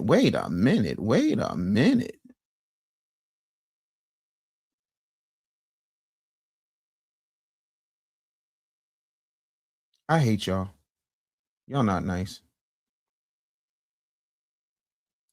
Is that Chet from Weird Science Sister? The Booze Hounds return. All right, we focusing on nerd shit right now. Do you think that Kang the Conqueror storyline should be finished, and if so, recast or original casting? I think that if you're not going to recast Jonathan Majors, which I think is an egregious error of judgment, I think you got to go get Coleman Domingo. Coleman Domingo is the only person I know who has the same level of range, if not more, than Jonathan Majors, who can play all of those Kangs. And you believe that all of those Kangs are different. Coleman Domingo, Best Supporting Actor Oscar 2027. I'm calling it right now. Ain't nobody beating him. Unless Adrian Brody did some artsy fartsy movie that nobody watched, but they love to support. And that is a weird looking man. Adrian Brody's nose go like this. Respectfully. Yeah, no, I'm here. I'm here for Jonathan Majors. Art Games, there you go, bugging again. Did you miss your medicine, sir? DC will put belt to ass. DC can't even make a decent movie. Supergirl, trash. Superman, trash. Honorable mention to Mr. Terrific. Black Adam, trash. Wonder Woman 1984, double trash. Hell, respectfully, I was wrong about Supergirl. Supergirl was triple trash. What are you talking? DC will put belt. Now, if we talking cartoons, DC belt to ass all day, every day, 6 times on Sunday. Respect is due. But right now, sir, I need to know what kind of drug you are on so I stay completely away from it. I'd like a true Star Wars movie with Thrawn. Did y'all hear? All nerds and blurred people. Where all my blurred baddies at? Where all my blurred baddies at? Where all the bad boys have blurred them? I need y'all to step to the front of the room. We need to talk. This is not a drill. Where's the link? The link is right there. The link is the diasporawars.com. Unless you're talking about the link to get the Tether Doctrine, because that's a different link. That link is here, which should be, yep, link.me/the business bully. Did y'all hear that there is a Marvel Star Wars crossover?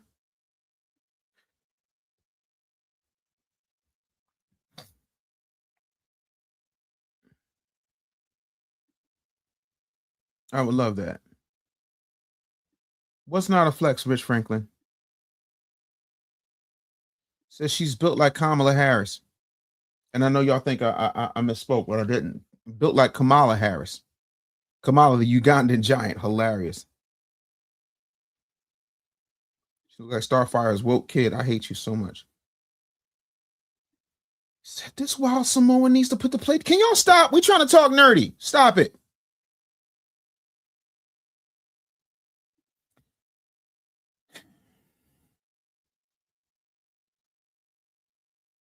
You mean Batman? The same Batman that is so good at stopping everybody, but he keeps putting them in Arkham Asylum, even though they keep escaping Arkham Asylum, but then he goes and he puts them right back there? You mean Batman with the no-kill rule, that Batman? World's greatest detective, but he can't detect that there is a flaw in his argument. World's greatest detective, but he can't detect that it's not a good idea to take underage children and train them up so that they keep getting unalived and murdered. I'm trying to understand. Somebody talk to me. Eve's in the building. What's up? Talk nerdy to me. All right, Dave, I got something for you. What that is? Your boy, Joe Frazier. I got a print my boy did. Damn. There you go. That's hard. That's hard. Oh, yeah, I'm pulling out the nerdy shit. Mm-hmm. Oh. Is that Cobra Commander? Bruh. Yo. Yeah. I need that. I got you. I'll send it to you, bro. Yes, sir. I'll send it to you. You have this one. Because you always showing me, you always taking care of us. Now, let's go into DC. Go into my DC wall. All right, you saw the Batman before. Yes, sir. Now, the whole DCEU. Yeah. That's my nerd. You know, my contribution to nerddom. Mm-hmm. Oh, some Iron Man. All the Avengers in the background. I'm getting a wall built. So I understand. I'm building a wall. Building a wall. It's the big one. It's full of high-powered mutants. Oh, you said Batman. Here we go. Here we go, Dave. Oh, that's nice. Oh yeah, couple of Batmans. Oh, so that's oh. You want to? What was that?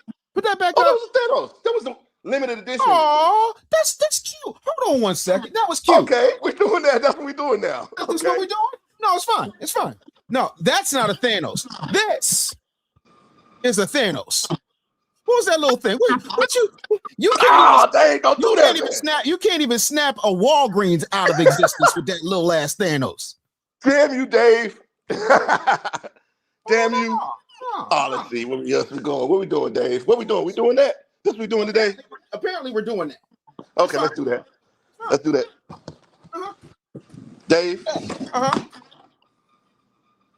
Oh, that's a nice little replica. That's nice. This We is doing all this, three Dave. of Ted DiBiase's actual $1 million titles.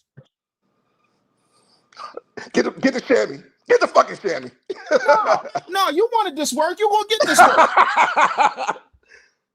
Yeah. Oh! Oh no. Because you know what I'm saying. Most already. Oh man, Dave. At the 8 count, give me the standing 8. Yo. Time is over, Thanos. Let me find here we go. Let me go find. I gotta reach back here to find a fun one. This is just a fun one. It's okay. I understand. I found a fun one. Just a fun Tony Montana. Oh, you've got a Tony Montana. Oh my God, Dave. Show me Tony. Let's go, Tony. I don't have a Tony Montana. Oh man. Tony Montana. I wish I did. Oh, but I do have something. I just finished this, Dave. Finished building this model kit. Oh Here shit. we go. I got the model kit. Oh no. So cute. I like that. I really like that. You see this, right? The Batmobile model kit. Oh, that is lovely. Oh yeah. It's actually everything's legit on it. So what are you gonna shame me with now, Dave? What nerd? Let me just move this giant Spider-Man out the way. Hold on 1 second here. Yeah, let's move that out the way. Let's move this out the way. Let's move that out the way. Let's see here. Oh, here's one for you because I'm feeling spiritual today. All right. Don't swear I hate Batman. I love Batman more than you niggas. I just don't love. Why would somebody tell you? I think you love Batman. We talked about this.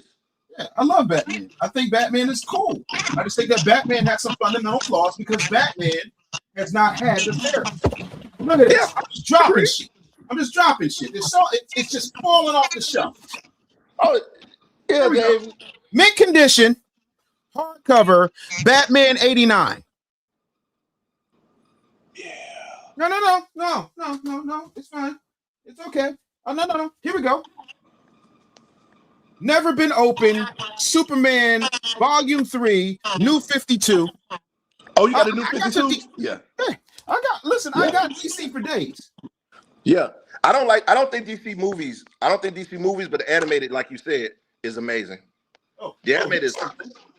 Let me show you what you got. Let me see. Because the chamois already been. No. Hold on. I know you ain't got this. Hold on. What don't I have? Let me see what don't I have? Let me go find. Original Nightshade Odyssey, Suicide Squad graphic novel. Let me see what I got. Let me go look up here. Let's see what we got up here. Issue 6. This is an easy one. I found this rummaging. The Wu-Tang. I found that rummaging. Oh. I found that rummaging. Yeah. But Dave, I'm not trying to. I found some old. I got some sports stuff. You know what I'm gonna do, Dave? Because you always show us love, man. I'm gonna send you that, and I'm gonna send you this. Is that AI? Yeah, I'm gonna send you that. Don't threaten me with a good time. I got you. I'm gonna send you that Cobra Commander in this. Oh my God, brother! Yeah, thank you so much. Nah, man, you always show us love, man. I appreciate you, work. No problem. Just let me know. Just message me, and I get this over to you. Yeah, shoot me an email or shoot me a DM, and I'll send you the address. Thank you, brother. No problem, brother. Be well. Peace. Yeah. First of all, no one is ever disrespecting Batman. My bookshelf is a Batman bookshelf. Make no mistake.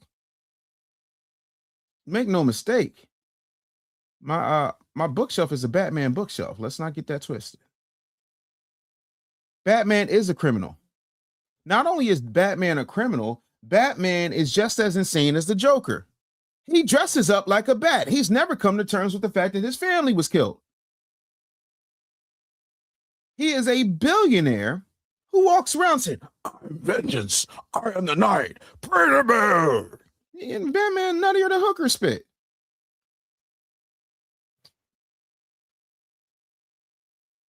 He's mentally insane. He should be locked up too.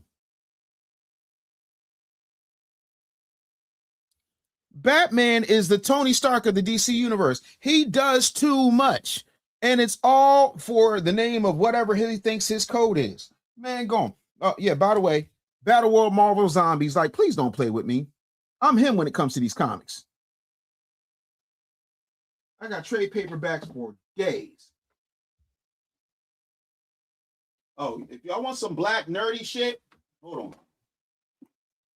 This right here. Need y'all to get this. It's support indie comics. This is Black Mage. If y'all like Harry Potter, y'all like that type of stuff, make sure y'all get this. Absolutely insane. Certified salute, dear RC addicts with the $5 super chat. Says certified salute, Pro Dave, real recognized real. Thank you so much, family. I appreciate y'all. So here's my question. Because yesterday, He-Man got his ass whipped. So my question to you right now. Thundercats or G.I. Joe? Thundercats or G.I. Joe? Oh, Street Media said, where's the link? Oh, bro, where you at?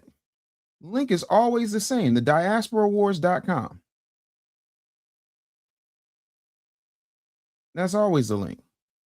I put it up there too. How about a Zartan figure?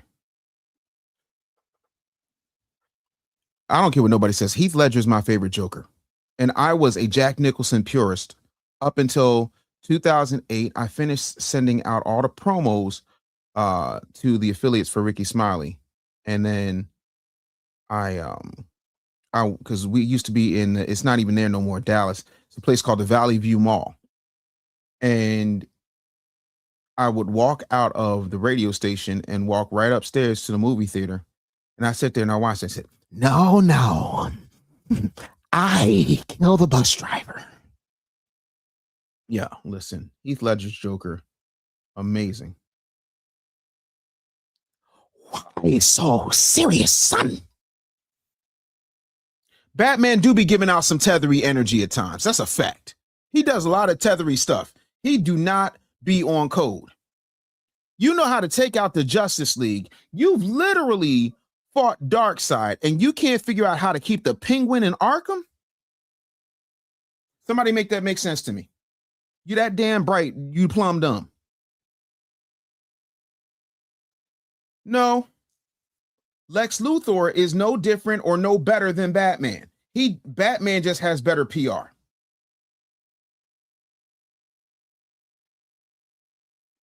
Snake Eyes versus Storm Shadow is just like Spy versus Spy. It's never going to go out of style. It just won't. Because it can't. It absolutely is.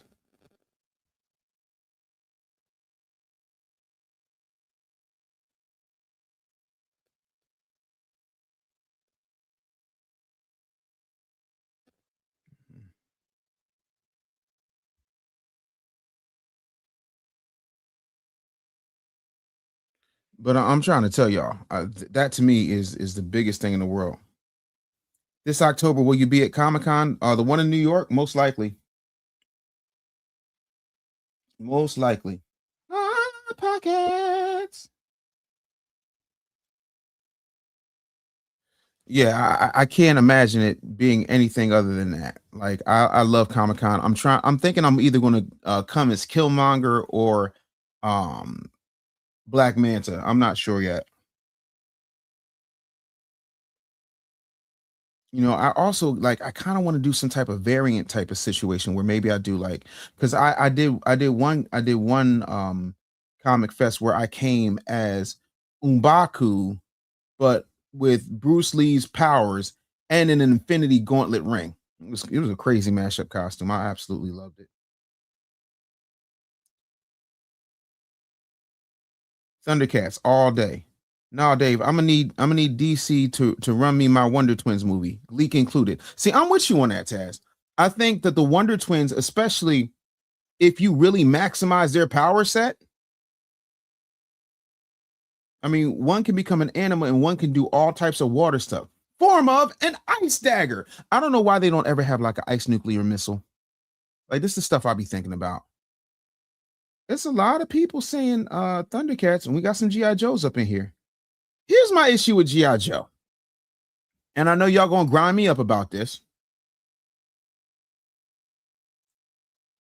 Nobody in G.I. Joe can shoot.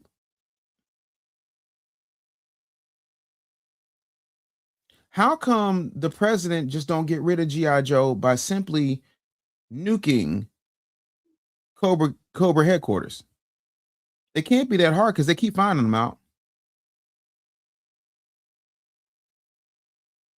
Copper Brand said G.I. Joe over Thundercats who were colonizers. Facts. Big facts. Thank you for the gold coin, Tanya. Absolutely.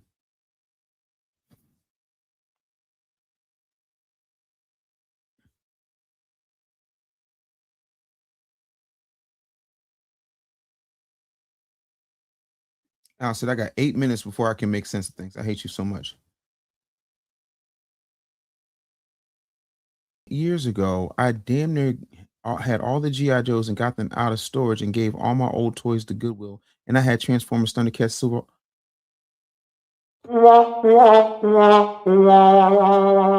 Were you high?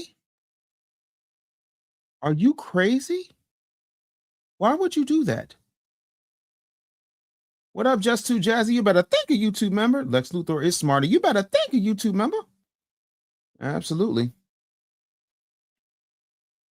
Street Media TV says, I can't find it. It's on the screen. TheDiasporaWars.com. Taz, did I miss something? There's a lot of comments. Hold on.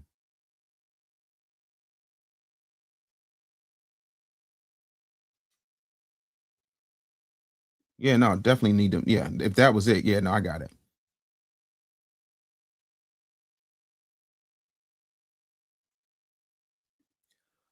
Whew. Now, I like Chloe Bailey. I think Chloe Bailey is stacked like a can of Pringles. I think she is really good at certain type of movies. I feel like she is the J-Lo of Black women. She can sing. She is very talented. She's an immense producer, singer-songwriter, right? But I think movies where she's like having to act as opposed to sing act, I think you put her in an Elvis type of situation, you know, where she can do more singing and performing. I think she's phenomenal. I love Chloe Bailey. As Storm, not in a world where there's a Jodie Turner-Smith, or better yet, not in a world where, ladies and gentlemen, there just happens to be a Jamie Lawson. Now look at this. I want y'all to see this. This is the nerdiest shit. I saw this. I was like, I gotta bring this to the damn nation. Look at this nerd shit. A full costume. All right. So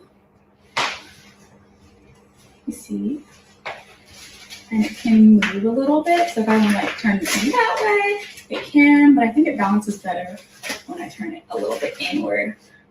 And the back. Let's go. You can't tell me that ain't crazy. Quick video to show the. You can't tell me that ain't crazy. Yeah, but Chloe Bailey playing Storm is crazy. Superman won't let Batman borrow the Phantom Zone to imprison his villains. If Batman really wanted to break into the Fortress of Solitude and get the Phantom Zone projector, he could do it. He just don't. He just don't. Hot Pocket is horrible. I'm not doing a Hot Pocket song. There's a line I won't even cross. You got to jump in his ass. Yo, I think Destro is a foundational Black American. And I'm going to tell you why. Destro got money. Destro don't take no shit. Destro be having his chest out like he's going to a white party. Now, this is the part that's going to piss a lot of y'all off. And it's not that I think all of us do this. But when some of us get a certain level of money, and come on, he's number 2 at Cobra. He found himself the baddest white bitch he could find. Say what you want, but the Baroness is what that is. Tell me how I'm lying. Tell me how I'm lying. You know who would have made a good Baroness? Old girl from Thor. I'm not talking about Jane Foster. I'm talking about the other one, the one from Two Broke Girls. Yeah, she would have made a phenomenal Baroness. She got the look, she got the hair, she got the build. I can't think of her name to save my life. The one who plays Darcy. That's what I'm saying. You need a Jodie Turner-Smith, or you need, again, Jamie Lawson, or Anna Diop. Listen, I'm foundational all the way, but Anna Diop is fine. Sorry, she's fine.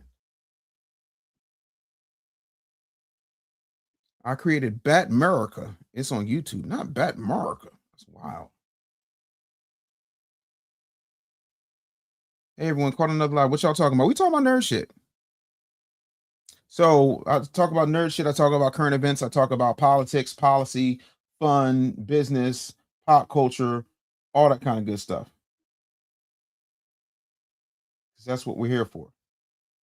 We're here to have ourselves a great day and a phenomenal day, and to enjoy ourselves, because that's how we get down. But yeah, man, I am thrilled and excited. I'm trying to where is my man's at? Yeah, Cobra money crazy. Ain't nobody telling me you ain't making no Cobra money. Stream Media TV 215. The link is on the screen.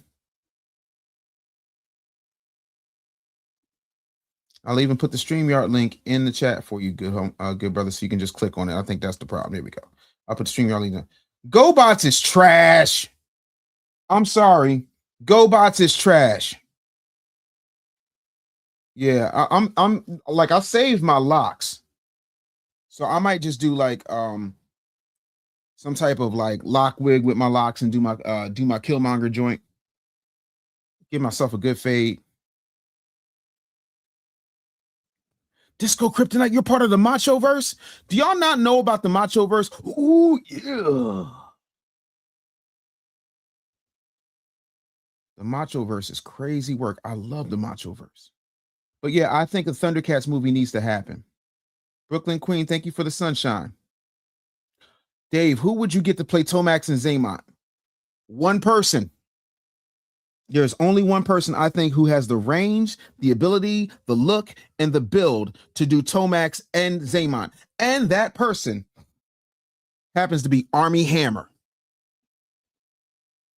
What's up, King? I can't hear you, bro.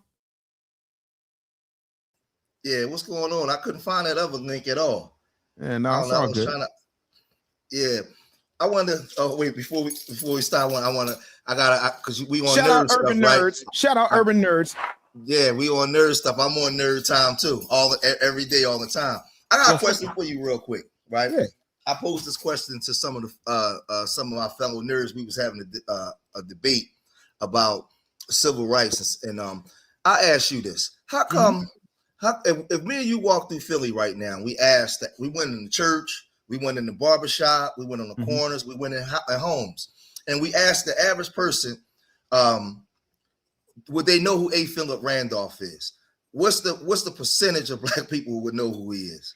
I would say 12%. Now, why is it that everybody knows Dr. King, but in my opinion, not the greatest civil rights leader ever? Why do you think that? Because when you're talking about activism versus controlled opposition, those are two different things. And when you win the war, you get to write the books. So talking about somebody who was big on trade unions for black people, who was really about beyond civil rights, you know what I'm saying? When you're talking about somebody who gave MLK a ton of credit, called him the Dean of Negro Leaders, you know, you're talking about somebody that founded the first black major labor union. See, people like that are dangerous because people like that are organized, and then that might spark somebody else to try and get organized and make some things happen and start demanding some things with the tangible base behind it. So yeah, that's why they're not going to ever know anything about A. Philip Randolph. Nobody taught A. Philip Randolph at King. I don't know what happened where you are, but we wasn't getting no A. Philip Randolph conversation at King. And the reason why I'm asking that, because I mean, and this ain't no shade on Dr. King. Dr. King was who he was in his own right. But when you take black boys for a second, right, and you start showing them leadership, not just leadership, but accomplishments. Like, I set out for a goal and I accomplished. The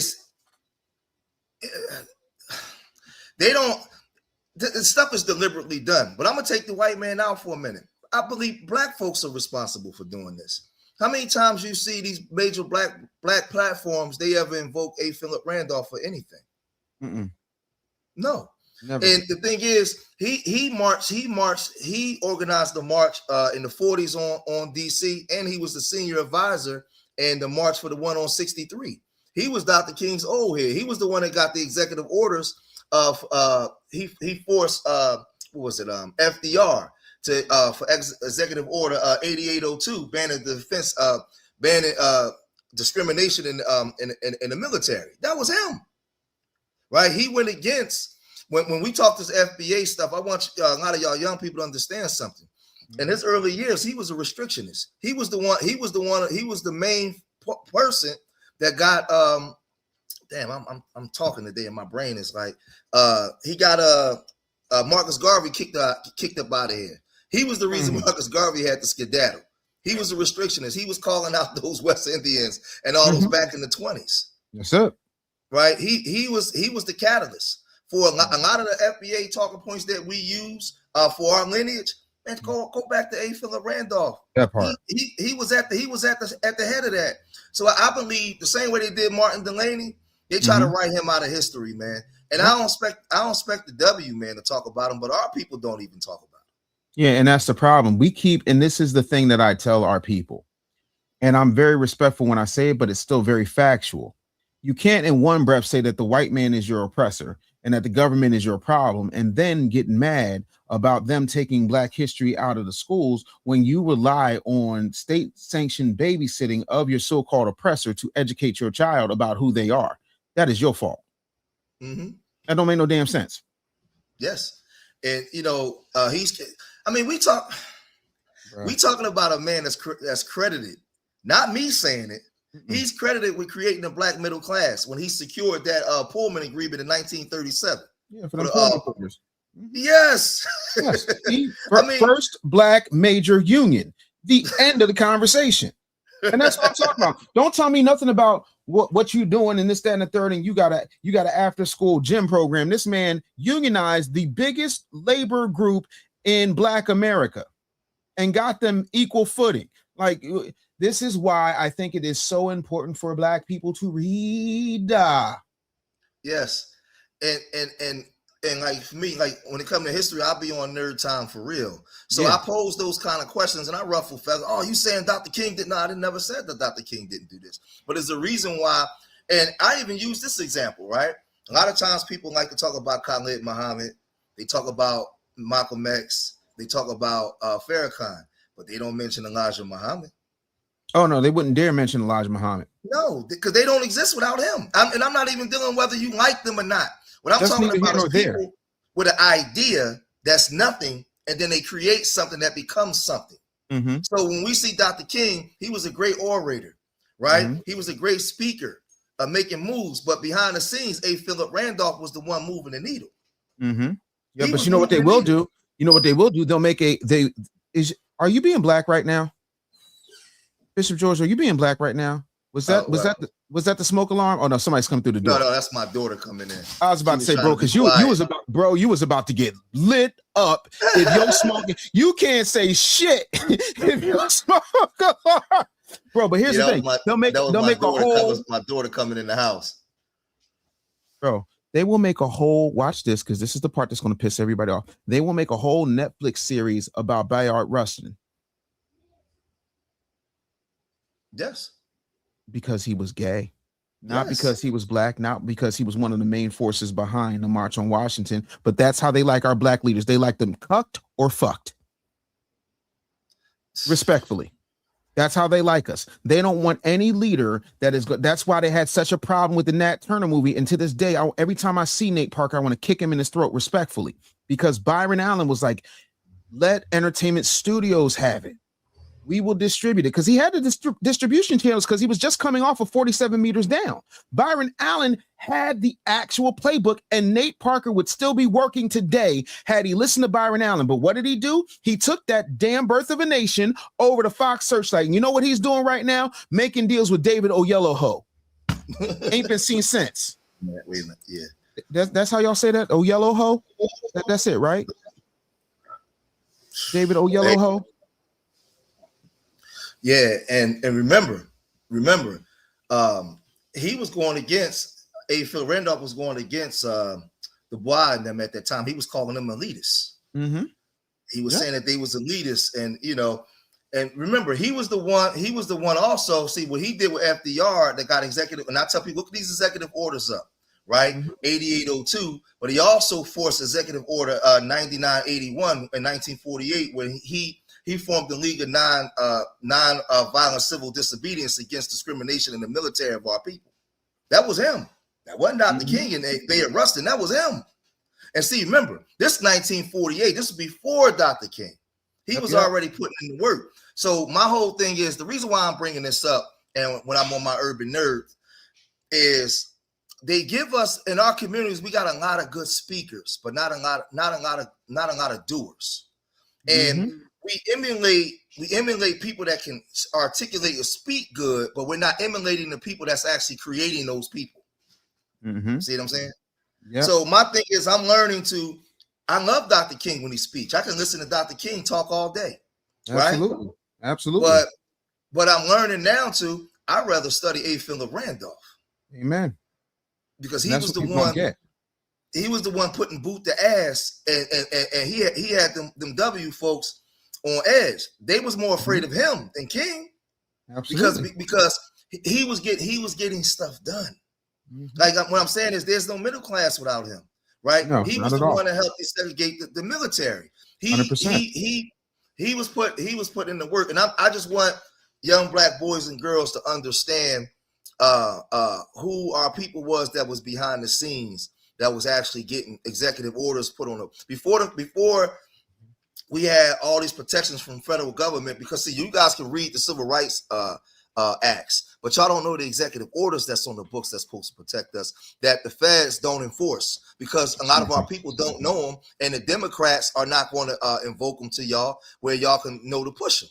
It's a bunch of executive orders that's on the books that was supposed to be specifically for us. Hell yeah. The Emancipation Proclamation, for all intents and purposes, is an executive order. Yes. But again, and this is why I be trying to tell people, please don't take me like one of these niggas out here who just talk shit and has waist beads and herbal tea and shit. Like, no, like I work my ass off. I actually read shit. Like, I just finished a doctoral thesis. So it's like, for me, it's hard to get them to understand that, man. But what else is happening with you? And then shout out to Cloudness. What up, Cloudness? I'm currently garage right now, so but I want to add context to what you was. I don't want to give you off the topic where we were talking about. I had my stuff in storage. I had little brothers. They're like 17 years younger than me, and they mixed all their toys with my toys, and they had broken a lot of my G.I. Joes, Transformers, Thundercats, Silverhawk.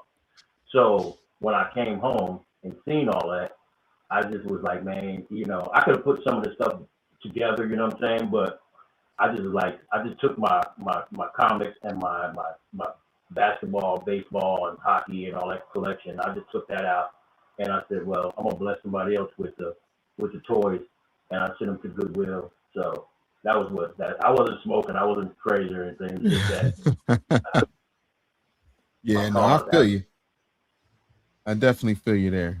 But no, I think that's I'm sorry that happens. By the way, if one more person say Cynthia, like the more attention you give it, the worse it's going to be. Stop talking about Cynthia or Revo and Storm in the same sentence. Please. Please. I do not want Nosferatu anywhere near Aurora Monroe. No, we need somebody attractive. Nobody wants a witchy Storm. I'm sorry. Go ahead, Mr. George. How come I've been waiting for years for the Thundercats movie, man. And I remember they had a trailer for it some years ago, and I was so hyped, man. I'm like, oh yeah, I couldn't wait. And then it never came out. It never came out. Like I'll take Thundercats over G.I. Joe any day, man. If it's done right, though. If they get the right people to do it right, it has to be done right. Because G.I. Joe, because it's a military movie, it's easy for them to make that look good. Because you could put a lot of the transhumanism in there. You could put a lot of the technology that they got going on that they did in those G.I. Joe movies. But if they do the Thundercats movie right, man, Thundercats is one of my favorite. I like He-Man back in the day, but He-Man couldn't mess with Thundercats, man. No, first of all, He-Man was too much of a cuck. I'm sorry. I'm just gonna say it. You know what I'm saying? Like he never put the smash on Tila. You know, every week you fighting Skeletor, homie, and ain't nothing getting better. Eternia is still like, y'all know where he is. Skeletor's in Skull Mountain. Why don't you and Man at Arms just go up to Skull Mountain and blow it to smithereens? Let me ask you, if they did the Thundercats movie, who would play Mum-Ra? You think? In an ideal world, yeah, y'all gonna grind me up for this, but I don't care. Samuel L. Jackson. See, I told y'all he was gonna grind me up. All right, well, all right. Well, let me give you my logic. Let me give you my logic. Okay. Let me give you my logic. Number one, we know for a fact that Mum-Ra is the last human being. That's fact number one. Third Earth is actually Earth. Yes. The entire world has become a third world country, and that's why you have these humanoid mutants and whatnot, because of nuclear fallout, so on and so forth. Oh yeah. Mum-Ra was practicing spiritual African practices, which is how he was able to survive, because he knew what was coming. These pussy ass colonizers from space. I'm not being vulgar. They are pussy ass colonizers from space. Came in and just set up shop. I need somebody who just doesn't give a fuck to play Mum-Ra. Right. Who better than Samuel L.? I got you. He black, he cusses, he don't care about the odds. Like, find me a better Mum-Ra. Don't worry, I'll wait. Well, let me rephrase the question. Let me ask it this way then. I got you. I hear what you're saying, the way you explained it. If you had to go with somebody younger outside of him. If I were to go with somebody younger, again, y'all ain't gonna like this one either, because I don't even like him, but I think he's perfect for Mum-Ra if we're going younger. John David Washington. Damn, hold on. Who is that? I gotta look that up. Denzel's son. Okay. Because he did the movie Tenet. Do you think Mum-Ra will have to be a dark-skinned black man though? I think if we're going to be comic accurate, I feel like he should be. I don't want to see another white man in an Egyptian role. No. Oh my God! Lincoln Ward with the upset said Orlando Jones has it. Yeah, Orlando Jones. But Orlando Jones is like with us. He's like 50. Not saying he couldn't do it, because Mum-Ra is old, but what's the guy that got in trouble for dealing with that white girl? Jonathan Majors. What have he played in? I could see that. I wouldn't be mad at Jonathan Majors at all. But who would be lying though? Who would be lying though? I would want to go with somebody young, like you know, it would be a good line though. That one kid who had the long hair in Stranger Things. I think I know who you're talking about. Yeah, the one, not the one who played Steve, but the one who was in charge of the Hellfire Club. I think he'd be a great lion though. He just need to bulk up a bit, but they can make it work. That the Panther will have to. What's that? Panther got to be black. No, I know. I'm trying to think of the guy, but see, people be mad at me because I don't think he FBA though. Who? Dark skin dude. Sterling K. Brown. Wait a minute. I don't, because I'm bad with their names, but I'm picturing his face. I'm trying to find a movie that he was in. Dark skin, kind of muscular. It'll come to me in a minute. I got his face, but I can't say his name real quick. It'll come to me in a minute. But it would have to be. It definitely, because Panther was a black man. Listen to his voice. Yeah, that's Earl Hyman. Mm-hmm. My wife. Yep. No, I love Earl Hyman. Who would be Snarf? Roland Martin. Lionel, I need some butter biscuits. The diet don't work for you to say. I need some butter biscuits. Lionel, yeah, snarf. Go to my iPad. Man, They had Roland Martin that's checking in the Snarf.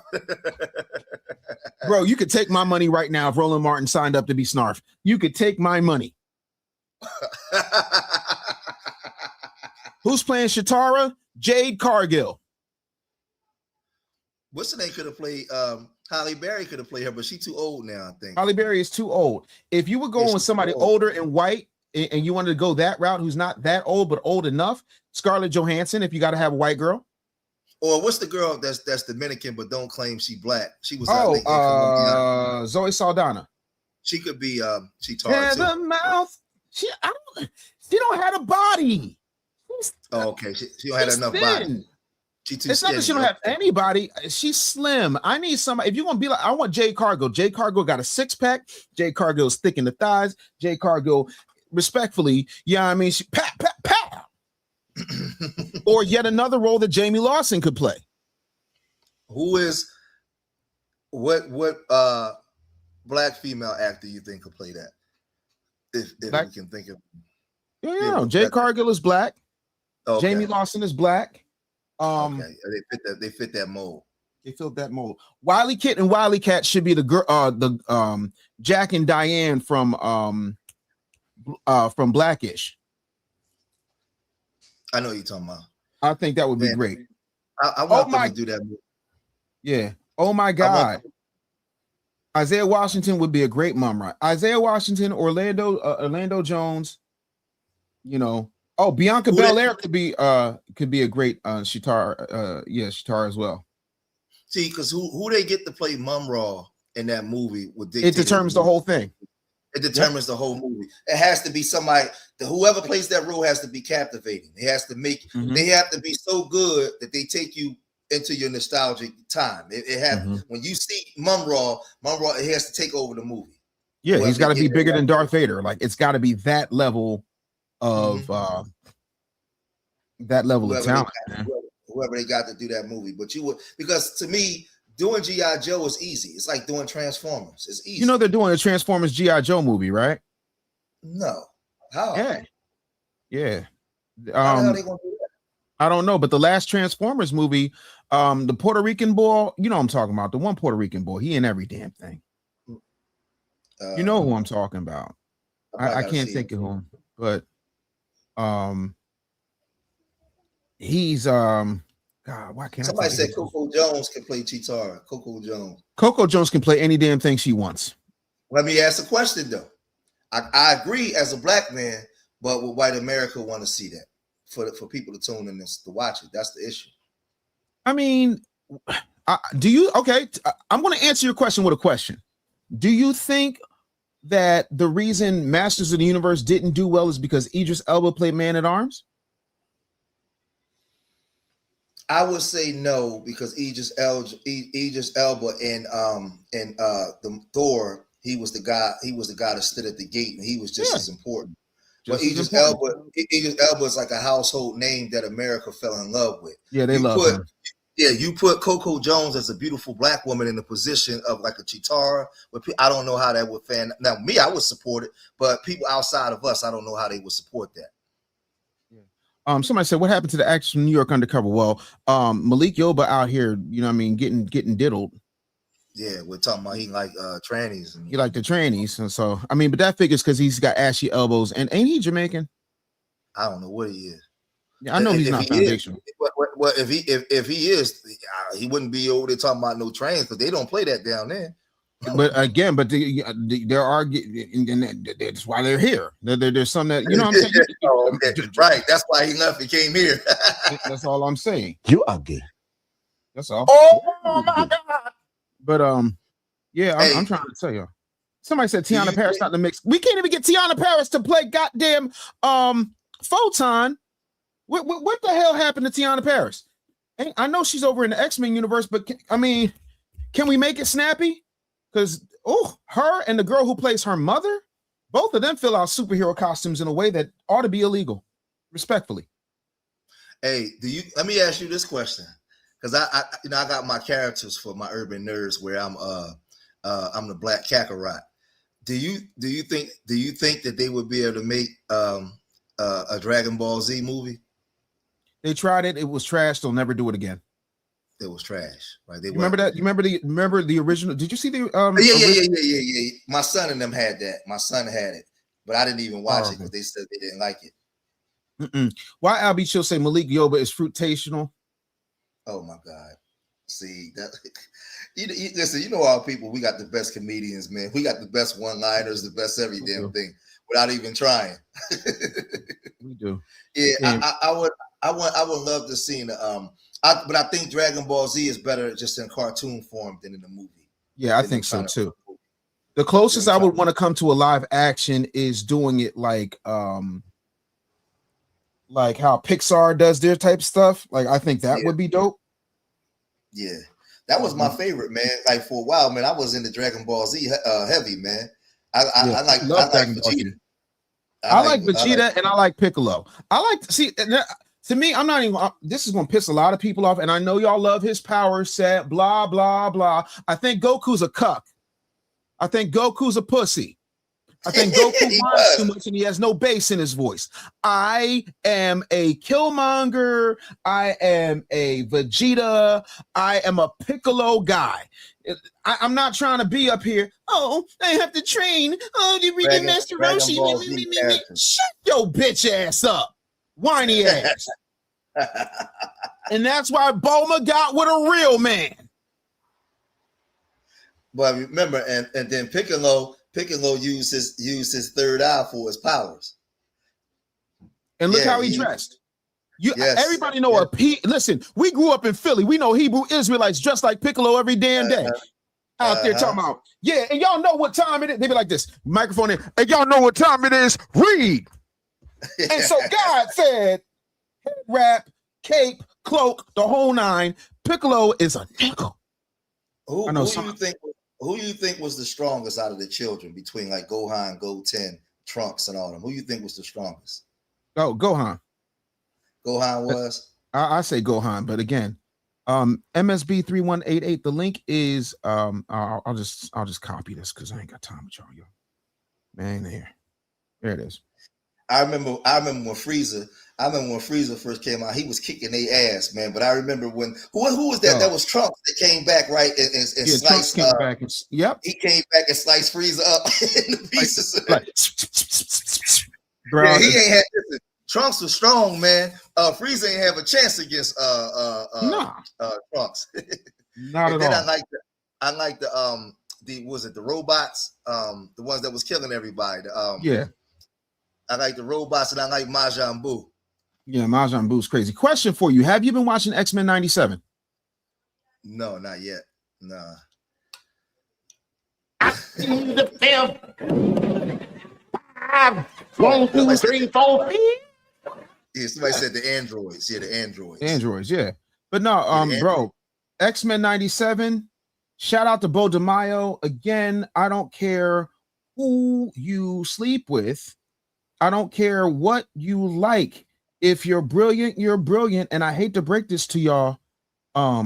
X-Men 97 was brilliant. MSB 3188. I put the link in the thing. I gotta check that out. I haven't gotten to that. Oh, wait. Somebody said Malik Yoba is African. Oh. You are gay. Why are you gay? You are gay. I didn't know he was Why are you gay? Yeah, pull up. It's the diasporawars.com. I just put the link up. Pull up, MSB. We're going into overtime. My wife gonna be mad at me, but she'll be all right. So let me ask you. Yeah. We always argue this.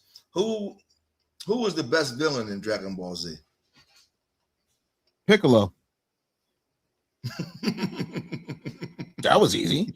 Y'all can talk about Frieza all y'all want to. No. Piccolo was whooping that ass. What about Cell? What about Cell? Cell is dope. Listen, Frieza versus Cell is just some classic shit in and of itself. There's nothing. Yeah, I mean that's like black on black crime. You shouldn't watch it, but it's like, oh shit, this is not. I remember years ago watching that when Goku turning. Remember, he turned into the gold bear when he started. I remember. I was like, "Yo, what the?" He got because he kept getting mad. Man, yeah, that was. I like that, but you can. But my son, he's into that other stuff now. I don't watch that. What's it called? Those Japanese cartoons. What? One Piece?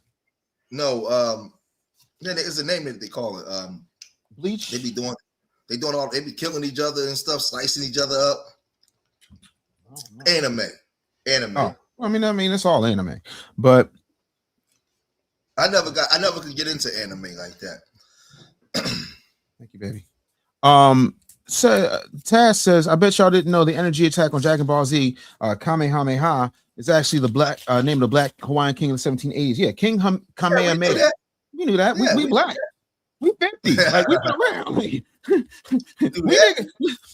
need to start a show, George, real rap, called Niggas That Read.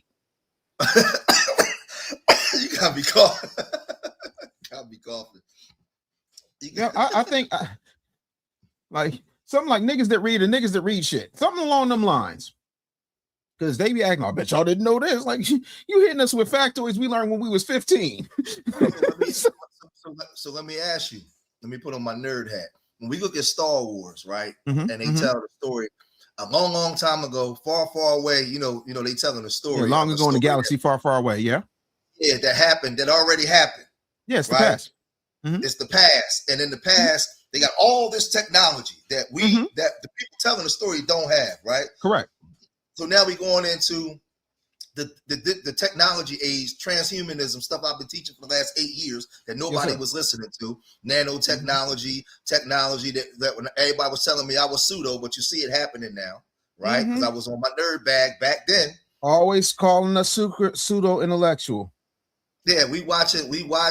They was telling a story of something that we're going into now. So. What's your take on like the Darth Vader's character? First of all, I think two things can be true at the same time. First, David Prose was phenomenal, especially in the first Star Wars, as far as the physical presence of Darth Vader. But James Earl Jones is what made that character iconic. To this day, they've still licensed out his voice. The estate of James Earl Jones has licensed out James Earl Jones's voice, and I remember being in my media and technology class. I had my professor's name was Norman Felsenthal. I'll never forget him because he said, Anderson, do you know that by the time you're my age, they won't even need the actors anymore, and you won't be able to tell the difference? I said, this nigga's crazy. I said, what you mean you ain't gonna be able to tell the difference no more? He said, one day Stallone gonna get old, Schwarzenegger, because this is the mid-90s. He's like, Stallone gonna get old, Schwarzenegger gonna get old, and they're going to start having technology where so you're not even going to miss the characters. They'll take your voice, they'll take your body, they'll put it on another actor, they'll computer animate it. And he was saying this in like 1996, and I was like, yes, Dr. Felsenthal, he either retired or dead at this point because that was 30 years ago. So based off of what you just said, when we watch Star Wars and we watch Star Trek, do you think that they were humans like us, or they were genetically modified, transhumanized humans now, like they did, half human, half robot? Because when you went to Star Trek, you ain't never see them drink no water. You ain't never see, like, they was in this spaceship going to these different places, and they was breaking down their cells of their body from one space and making it come back up in another space. And when you look at Darth Vader, right, when he was Anakin and he got killed on that, on that little island or whatever, they took half his body and they transhumanized him, put him with the cyborg machine. Yeah. Right, Cyborg. so he's a cyborg. So what I'm saying is, where we're going now, where like how I view Transformers, Cybertron, that's what we turned into over time. That's what people turn into. When I look at my theory on Star Wars and them, they wasn't human. They branched out of what we was to become that, to suit what the world turned into. Right. That's the way I view it. Yeah, I think there's a lot of things at play here, and shout out to MSB for being here. But I think there's a lot of things at play. First of all, there's a lot of Egyptian folklore in Star Wars, in that Luke Skywalker, the light that walks across the sky, aka the sun, and then we can go into sun gods and blah blah skibby bop. I also think that the technology was already there, and they keep playing in our face. Like Eddie Griffin been trying to tell folks through his comedy for years about, you know, what was happening with the aqueducts and how you build the pyramids and so on and so forth, and down is up is down, and then they play in your face. Go watch Aquaman 2 again. Mm-hmm. And then go look at what they be doing on National Geographic. Like, they put it right in your face and y'all don't even understand. By the way, respectfully to my entire chat right now, but fuck all of y'all. And I'm gonna tell you why. I told you so. I told you, raggedy some bitches who wouldn't listen to Dr. Anderson. You didn't want to listen to me when I was Mr. Anderson, so maybe you'll listen to the doctor. Dr. Anderson told you everything is Demolition Man. Hey, wait, before you go any further, I just gotta cut in real quick. If anybody know me and go look at my old content, that's how I know we fellow nerds from the same town.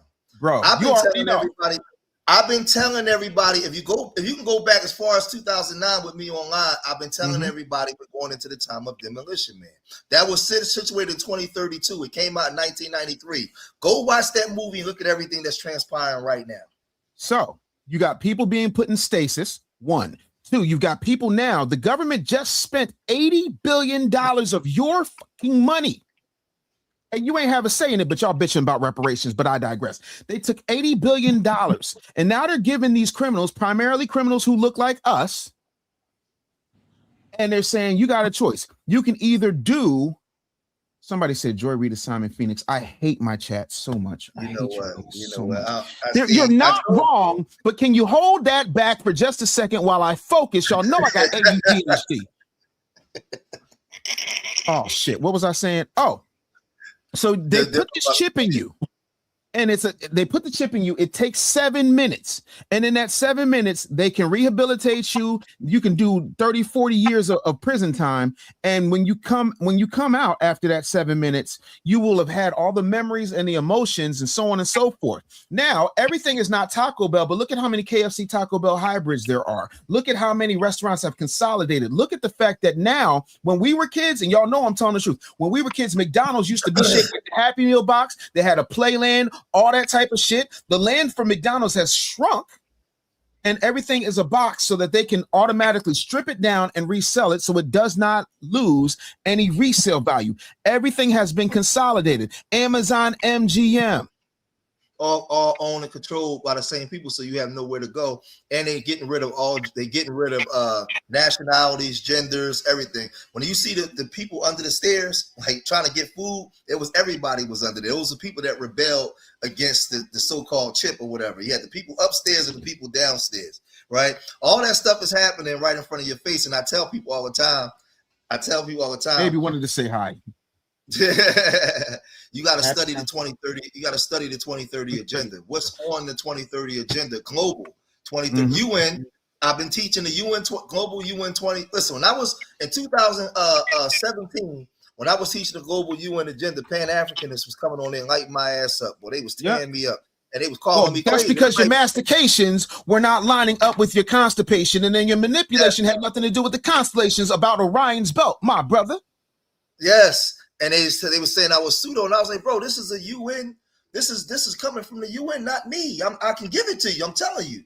And they don't want to do that because they don't want to read. They want to sit up there and quote some shit they done heard from a Khalid Muhammad. Respect to Khalid Muhammad, RIP. But from a Khalid Muhammad video and think that I got knowledge of self, my brother. But do you have knowledge of soap? And the thing is, what Khalid told us to study the white man's playbook. You just quoting him, but you ain't doing what he did. So I went and studied the playbook. When what's the name said I studied white man and my hands got bloody. That's Chuck D. They told us to go study.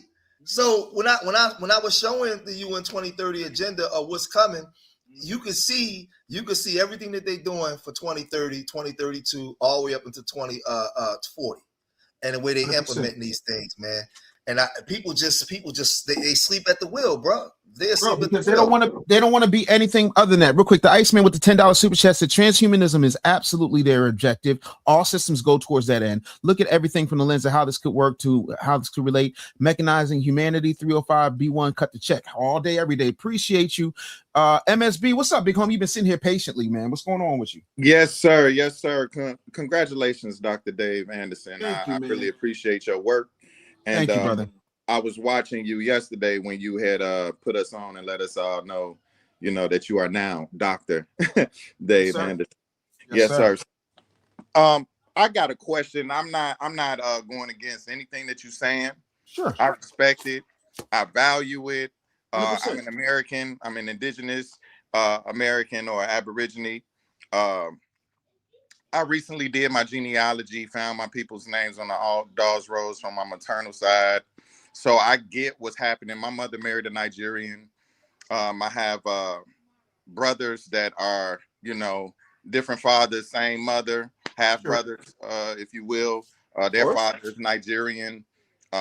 Obviously, my mother is an American. So I hear the delineation, and I'm all for it. You get me? But my question is, can we get a flag? Can we get our own? Can we govern ourselves? You know what I'm saying? And then we have a flag. No, what flag? You said we got a flag. Yes, hold on. Yeah, we've been had a flag. Our own government, our own form of government, according to United Nations Declarations of Rights of Indigenous People, we have the right to self-govern. I mean, if we know that our government or our assumed government is baby eaters, child traffickers, and all that kind of stuff, when it benefit us to not only delineate from everybody else, but delineate from the U.S. corporation and have our own freedom, for real? Okay. So this is to me one of those things that sounds good on paper, but in practice requires a whole lot of diligence and priority. Here's the thing, right? Where are you located? St. Louis, Missouri, home of Dred Scott. The Lou, home of Dred Scott. Amen to that. All right, so I want to show you something real quick. Get this out the way. So this is what is known, and this was created in New Jersey decades ago. This is what's known as the Black Heritage Flag. Most foundational Black Americans love and utilize that flag. There's also the FBA 1526 thing, but now we're talking about our own government and all this other stuff. My thing is 80%. What do you think the percentage of foundational Black Americans who are in physical shape right now? 30%. So 30% of foundational Black Americans are in shape. What revolution we gonna have in order to declare independence anywhere right now? I wouldn't think that it had to be a violent one. It's my belief that the world is civilized enough, and over 123 countries voted and said, what happened to us was the greatest harm against humanity. And what did that get us? Hey, sweetie. It didn't do Dad, anything. come here real quick. Come here. Say hi to Bishop George's baby. Don't you love fatherhood? Go. Love you, baby. Go. So what was that question? That's my granddaughter.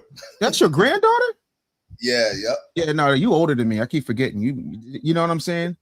But here's the thing that I need you to understand. The world is not civilized. The world has never been civilized. Even look, now she bringing in my grandchild, the damn dog. I gotta show my cat now.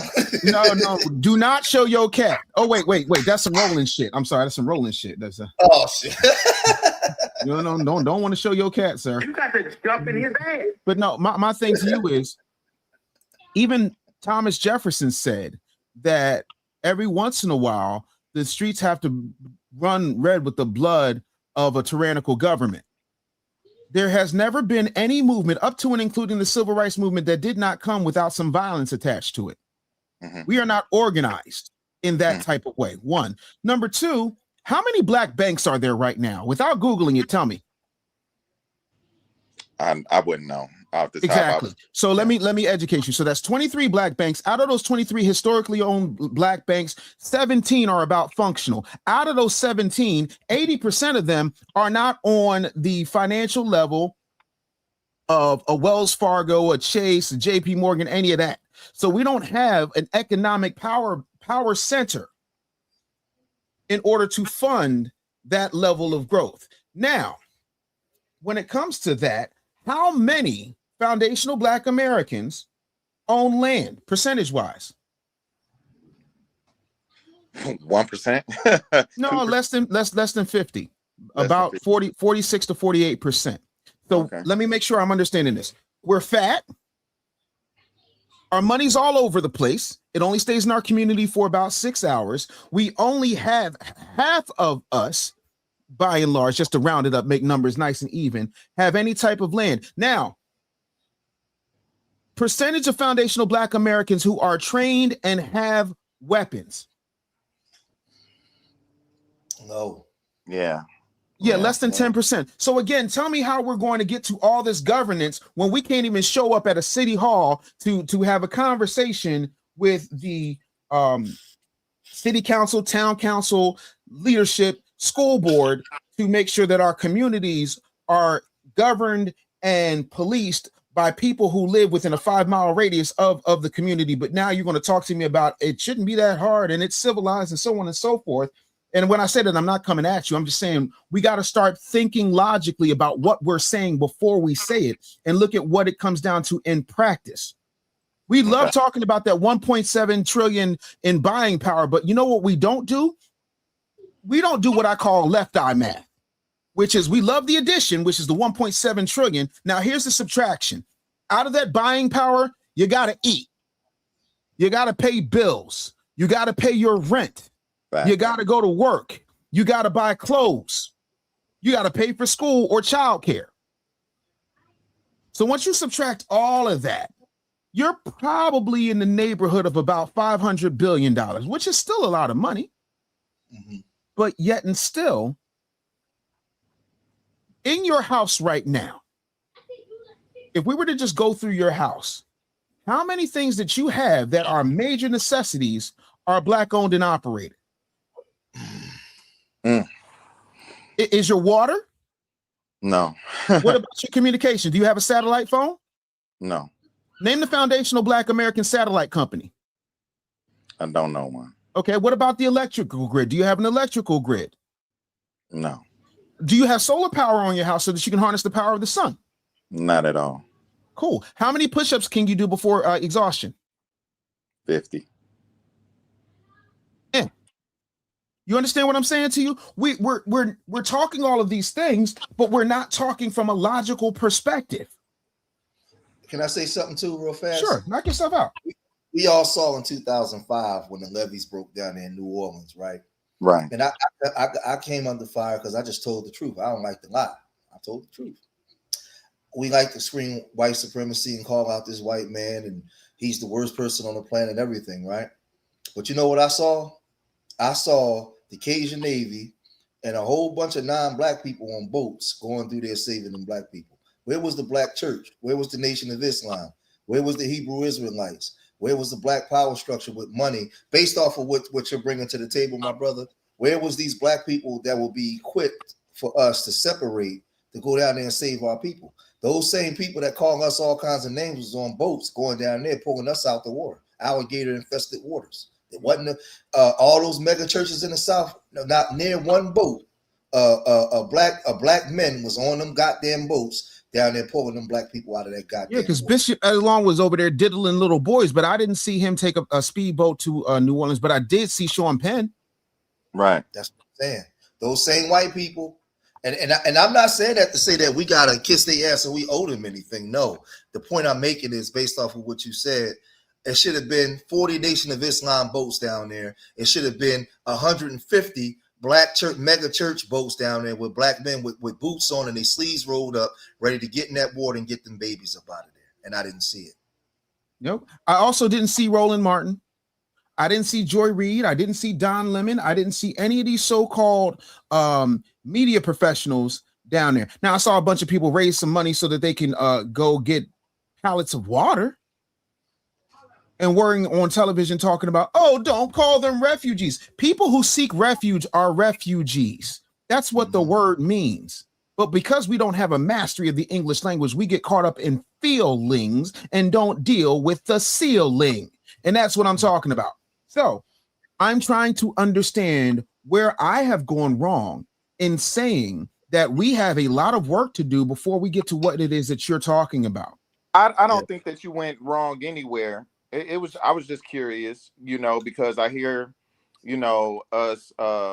I know I've had my problems with the government. I know how I feel about the U.S. government, and I know what was done to my ancestors. Certainly. And I know in day-to-day conversations when we talk about Trump and when we talk about the Epstein files, all this stuff, I'm like, well, I don't vote no more. I don't vote red or blue. I don't vote for either side of the bird any longer, because it's like I didn't get nothing from Barack when I voted for him the first time.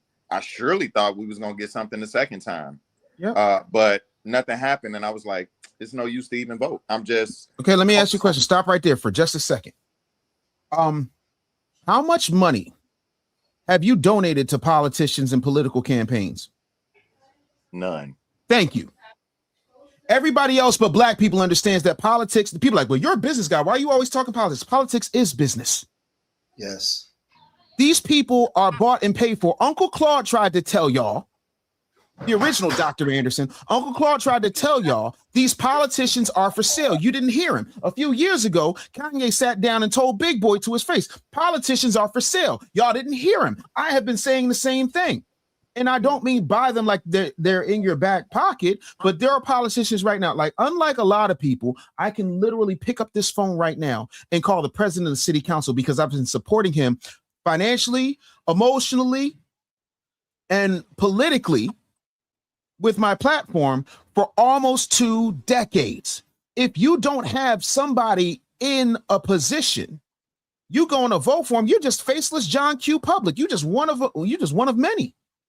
The reason I can walk into City Hall right now is because I'm one of one. What did Puffy say? Don't worry if I write rhymes. I write checks. Y'all niggas don't write checks, and you wonder why you were last on the list? I can get a meeting anytime I want. You want to know why? Because I wrote the checks. Y'all don't write no checks, but y'all sitting up here. Well, we need to do this and we need to do that. Y'all sound like them niggas in 8 Mile when Eminem was like, yeah, all we need to do is get a record on JLB and we need to do this. Shut up. Unless you are buying the politicians, unless you are putting up some bread. My father and my mother were diametrically opposed on one thing. That's the golden rule. My mother said the golden rule is do unto others as you would have them do unto you. My father, God rest his soul, said, whoever makes the gold makes the rules. That's it. Hey, let me say this too. Let me say this. Being a Pan-African for many years, growing up in Philadelphia, I think the problem that we have is a lot of us was taught to be anti-government for a while. We had this going back to Africa thought process, everything, the fists, and we got to band together and we stay away from them folks and everything is wicked. But a mentor of mine told me, because I had 2 mentors. I had my first mentor that gave me knowledge of stuff was a brother from the Nation of Islam in prison. The second mentor I met after I was married and I was growing into my manhood. And he told me, he said, brother, you ain't in Africa and you ain't going back to Africa no time soon. So how the hell are you anti-government? You live here, you pay taxes. You have to be a part of what's going on in order to get change from what you live in here. We was told to be separate from everything. So we carry that mentality. And that's why in the system of capitalism, we're last. See, because they fought. That's why when I came in, I brought up A. Philip Randolph. They was fighting to keep us out of the economic system where your spirituality, your culture, and your economics supposed to all go together in a circle. When you keep us out the economic loop and we're not dependent upon each other, and we got to go outside of ourselves to everybody else, you become subconsciously subordinate to everybody else. That's why A. Philip Randolph worked so hard to create the black middle class where we can be dependent upon each other. That way we can build our infrastructure with each other. So we got to understand what they did to us, right? You there is no separation. They got this whole thing is checkmated. You separating where? You can't separate nowhere. So the best thing that we can do with that we acknowledging our lineage is, I'll say this: FBA is not just the lineage or talking points. It's within the lineage. It's now we're responsible for how we treat each other. Hold that thought, George. Hold that thought. Ebo Sosa with the $9.99 super chat said, Rolling Martin would have been the greatest flotation device next to a yacht if he had went down to rescue folks in New Orleans. You got to jump in his ass. I'm drowning. Respectfully, I'm drowning. I can't. I'm drowning. Y'all gotta stop, man. You got to jump in his ass. You got to jump in his ass. I can't breathe. Y'all gotta stop. No. Get on my back. Ride what's left of my hairline. You simple Simons, baby. I'm trying to rescue you. The water's broken. And see, but see, let me give it from both sides, because the reason why a lot of people develop the anti-government stuff, because a lot of our black people that went into those governments, it can go all the way back. You can liken this back to the A. Philip Randolph and the Y. Those ones that went over there with them W folks became elitists and was ass kissing and was selling us out. So a lot of our people say, man, we ain't going over there with them. But I'm telling y'all, you got to be the spook that sat beside the door. You got to go over to them and get resources. You got to go into the military and come back with knowledge of how to build and how to do things. You live here in America. You got to take part in what's going on and use America to build your group like everybody else do. When you go through our communities, we're last because we've been lied to. We were sold a bill of goods that don't work. It don't work. It's been a colossal failure. So what I'm saying is, during the civil rights movement and before the civil rights movement, we used all of our resources that was right here for us in America to push our people forward, right? We had to go and sit down with white folks. But this is the thing. There's a difference when it's just us three going there with a megaphone making noise, as opposed to 5 million foundational Black Americans behind us making noise. That's power, because everything is for selling America. But they bank on you not sticking together. They'll say, oh, them Negroes is mad. They'll be mad for about 30 days. And then they'll get over it.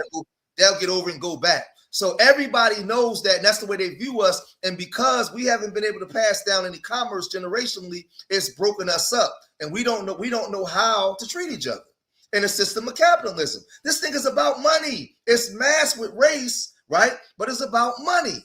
If you keep them out of the economic loop, right, and passing down generational wealth, you will break up their relationships. So now when we're saying that we're foundational Black American and we're now taking back our lineage, that now what you have to do is, you can get online and talk this talk, but how do you treat your brother? How do you treat your sister? Do you want for your brother what you want for yourself? Do we have 5 million registered voters across America and these different cities saying this is what we want on paper? And if not, we're going to shake up. You won't be elected to those seats. You're going to lose those congressional seats. How much of a threat is FBA? Because I'm on A. Philip Randolph time now. That's what I'm on. And if you ain't on that time, you wasting time. That's it. That is definitely it. Shout out to Dexter Robinson, says Evo Sosa, his bussy would have sucked all that water up like a paper towel. That is true. Like you got to jump in his ass. That'd be the best colonic his nasty ass would ever have. I appreciate you, brothers. That was my question. I appreciate you. Thanks for being here, brother. Man, hey. I'm here to tell you, man. It's absolutely crazy. What's on your mind, Bishop George? What's happening? Hey, I'm gonna share my screen real quick. I want to show you something. Yeah, I got you. And I want you to take this article. Yes, sir. I want you to take this article. This is something that I streamed that I did, right? 2017. I remember people came on there, they was mad. You see this here, this out of Ford, right? Transhumanism and the future of humanity, 7 ways the world will change by 2030. What year are we in right now? 2026. Okay, well, this was an article from 2017. I did this in my live stream in 2017. And it's talking about our bodies will be augmented.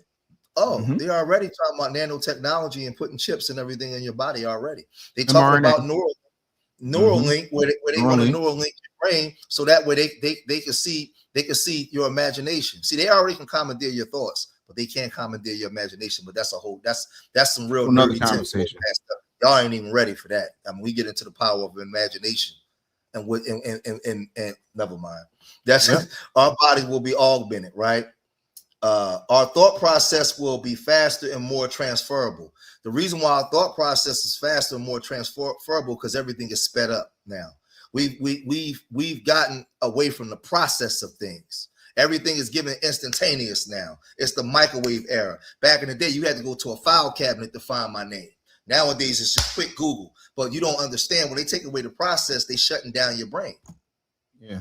Because everything is done through a process. They take away the process. Now you a slave to what you're doing outside of yourself, right? It says gamification and behavioral science will increase human productivity. Oh my God, here we go. That's your G.I. Joe movie. Remember that?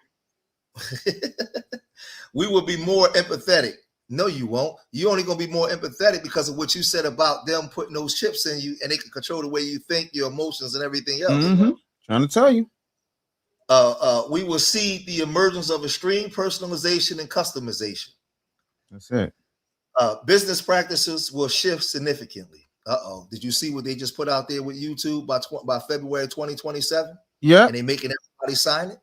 Yep. And because with the emergence of AI.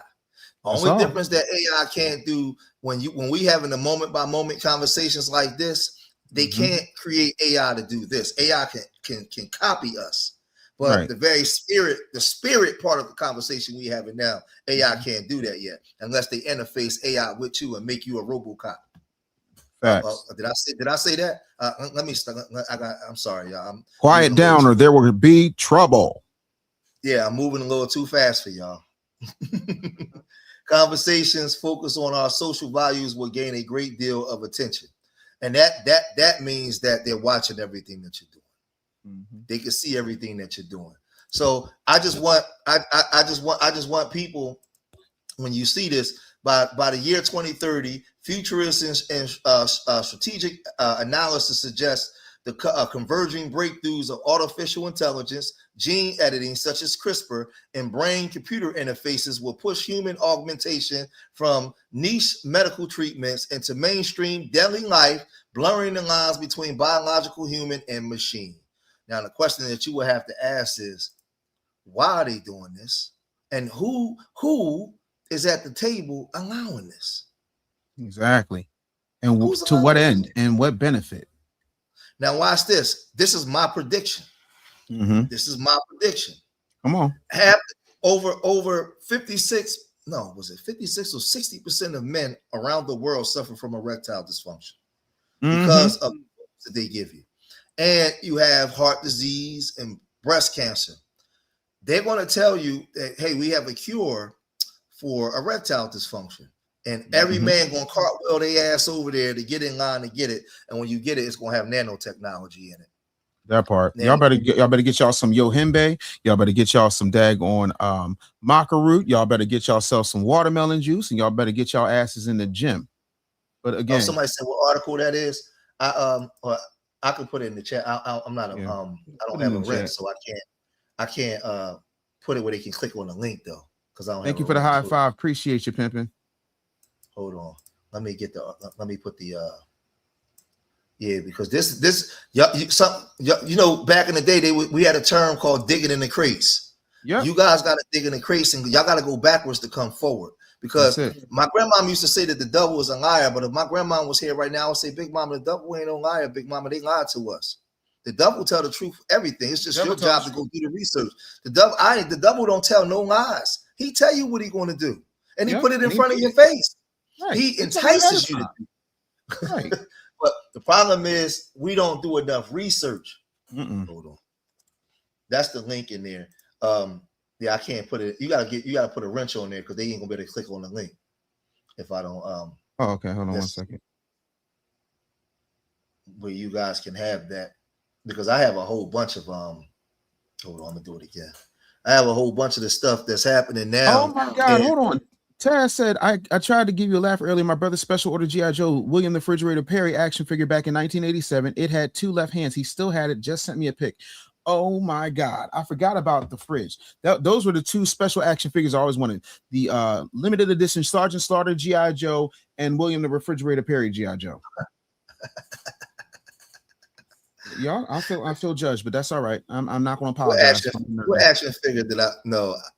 I ain't had too many action. I had wrestling men back in the day. Oh yeah, I couldn't wait. I remember I remember my dad brought me the Road Warriors and Hulk Hogan. I actually have a picture. I have a picture with me and LL Cool J's DJ Cut Creator with Heidenreich and Road Warrior Animal, like Mortal Kombat pose, like this. I gotta find that shit. Mm-hmm. So y'all gotta remember, man. He was mad. Mm-hmm. Somebody said 2 left-hand fridge. Somebody said woke nerd talk weird. I'm telling you, with this conversation we have ain't weird. These is normal. Let me say this to the family. These are conversations that other groups, Indians, Asians, whites, they're having these conversations because this is where the world is going into. We're done with the industrial age. We're done. A lot of talking points that we use now is obsolete. They're moving forward into a whole new world. It's called a paradigm shift.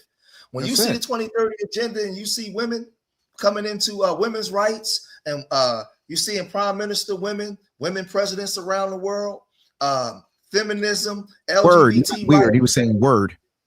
Like, I'm sorry. Nerd, my bad. Word. Oh yeah, my bad. I didn't mean it. Yeah, but we gotta pay attention to what's going on and we gotta catch up because we're behind. We're behind. I'm telling you, we're behind. When you see gay rights coming and being the forefront, trans rights, that's all part of the 2030 agenda of all-inclusive society. So now the all-inclusive society, when you see Demolition Man and you see all those races and the down illegals, yes, and when the real people, right, and but the real people, you know where they had to go? They had to go underground. And guess what? The other part they got rid of all the genders and all the nationalities and stuff. They was just all together. They doing it. It was all together. And they're putting it in your face.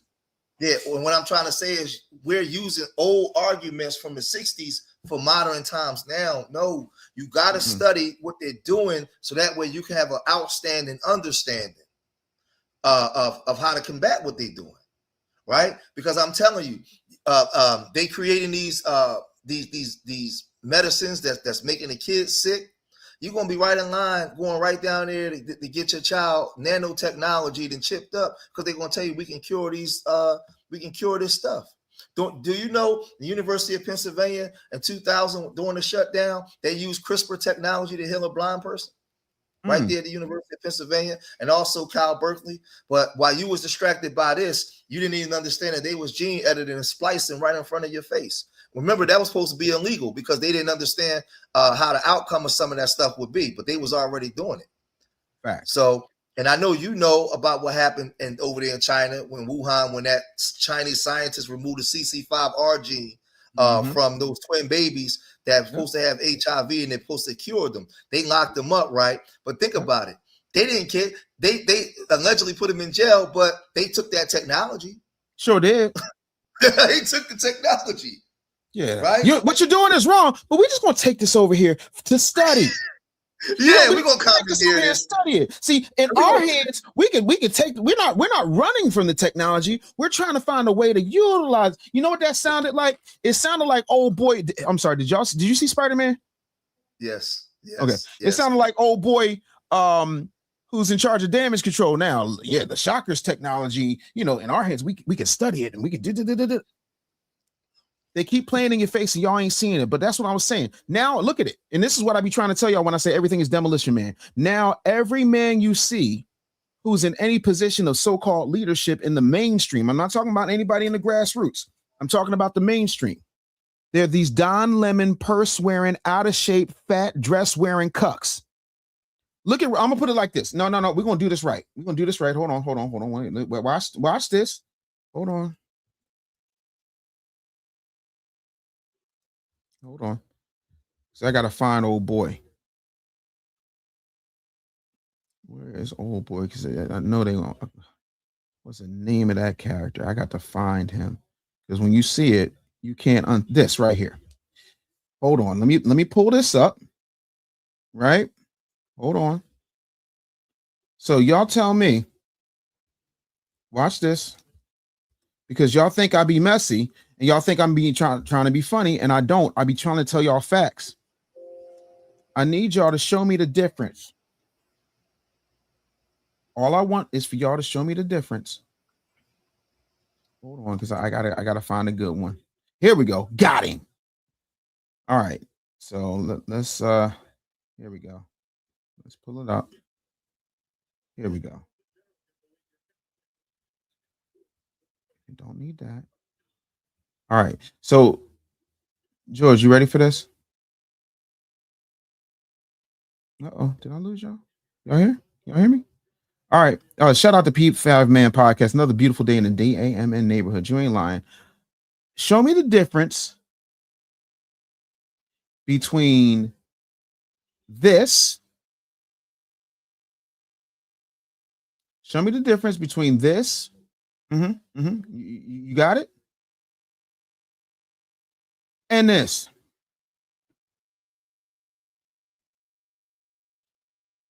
Show me the difference. This. And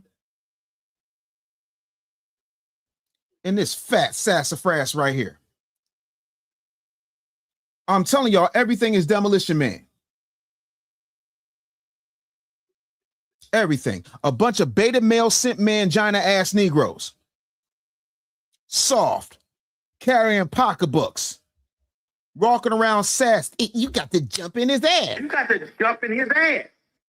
Pause-worthy ass Negroes. A bunch of soft ass, sissified, velveteen ass Vic Menses running around here. You Hey, change the name real to Vic quick, can I Menses. tell y'all something? Because I want to, because I know a lot of people try to say, oh man, they be on here saying pseudo stuff, talking trash. I want y'all to see when I talked about what they did with the when they healed this man that was blind during the shutdown real fast. Appreciate so you, Panthers I want Kings. to be able to prove what I'm saying. There you go. Right. So you got this California, because it didn't happen at the University of Pennsylvania. They was doing the studies there too, but they did this in California when everybody was shut down. California entrepreneur and skier Mike May lost his sight at the age of 3 from a chemical explosion. He famously regained partial vision in 2000 through a pioneer stem cell and cornea procedure, not gene editing, but modern CRISPR gene editing trials targeted inherited retina degenerations. So they already doing this technology, right? Now, gene editing is supposed to be illegal, but that's what that Chinese guy did over in China that they arrested. That Stanford and Berkeley kindly commandeered, and University of Pennsylvania that information. Oh yeah, you're wrong. Take him out of here. But they was putting information in their pockets and in their briefcases and everything. So they already. So I'm saying all this to say, like, we're having these old arguments and they're moving forward into the future, bro. We're stuck in the Stone Age. They're moving forward. What they did to us, they did to us. They kicked us in our ass, right? Facts. The best thing that we can do in this first beginning of our reparations, the first start of our reparations, is our unity, understanding who we are. That part. And coming outside saying this is how we moving. So so now when we go outside, we got to look out the window first and see, okay, how they moving now. We can't go outside with 1967 talking points for 2030. Yeah, and y'all got to stop falling for it. That's why this Justin Pearson dude is on his way to Congress, because y'all fall for any stupid ass Negro who puts on a pair of horn-rimmed glasses and grows a fro out to here and starts talking in this cadence right here, because we're going to do this and we're going to do that and we're going to go ahead and march. This is the same dude in Tennessee who was marching against data centers that he approved in his own district, and then talked about, had the unmitigated gall to play in y'all black ass faces and say, you know, they're building these data centers in our communities, but our communities aren't wired for broadband. But you had the power to make that a quid pro quo line item in order for them to build the data centers in your district, Justin Pearson. But you're counting on the willful ignorance and the apathy of black voters who don't know any better, but can see you get up there and fight with people, can see you get up there and put on a dog and pony show. It's sickening. Because that's what y'all want. Y'all want a bunch of cosplaying beta male simp manginas that talk real good. And then when somebody Oh, I'm sorry. Go ahead. I'm sorry. Real quick. And then when somebody sits up there and says, yo, I'm going to go check somebody. Oh, well, you selling out and it's a grift and this, that, and the third. Do you have any idea how much money I would make if I was actually grifting? I turned down a jet, but I'm going to let y'all live. I'm going to let y'all live. I'll give you an example. I'm a good speaker, right? Mm-hmm. My partner in my program, Urban Nerds, he doesn't like the cameras, right? But he's an engineer guy. He can set up everything. Man, he's a master. Like when we go out to speak and everything, I won't really be able to perform the way I do without him. We all got roles. Hold that thought 1 second, George, not to cut you off. This is the dumb shit I'm talking about. I was about to address that. That's what I'm addressing now. I was about to get that. No, yep. I just want to make this clear, because where were you when I did the whole show on Tasha K? What do you think I'm doing on Sunday? See, this is the problem. Y'all keep acting like I'm something I'm not. I have fooled you motherfuckers because I am funny that y'all think I'm nice. I ain't been nice since high school. Nice me is going. I turned heel a long time ago. Please don't get me fucked up. Trust me. I am an equal opportunity smoke giver. Bitch, I'm Smokey the Bandit. Fuck you think this is? I am Smokey the Bear in this bitch. And can't nobody, not even a Tasha K, prevent this forest fire. What is you talking about? I literally did an entire 3-hour show and gave you raggedy niggas a PowerPoint along with it. What is we talking about? Y'all ain't see this? You ain't see this? You ain't see this either? Ain't see none of this? Point by point by point. Where was you? Huh? Where was you? What is you talking about? Oh, loud and wrong? Apology accepted. Anyway, George, go ahead. The thing is, when it comes to Tasha K, right? Because I don't deal with emotions. Like hold that thought 1 second. Who's scared of Godfrey? Me? That's a troll. Gotta be. He's scared of deodorant. How about that?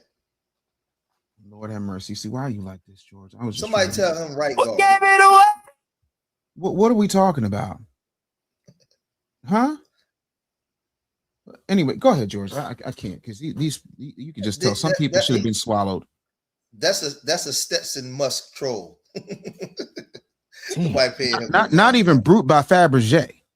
Yeah, nobody pay him no mind. The thing is this, man.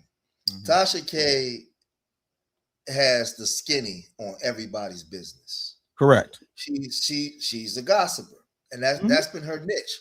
That's just what she does. She said many a times, I don't comment on like deaths in the community and stuff like that. That's not my kind of content. I don't get into, she stays in her lane. She said that many a day.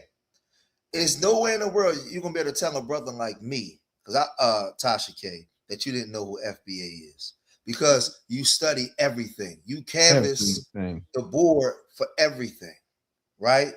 You wasn't mad because they called your husband a booty scratcher because he laughed about it.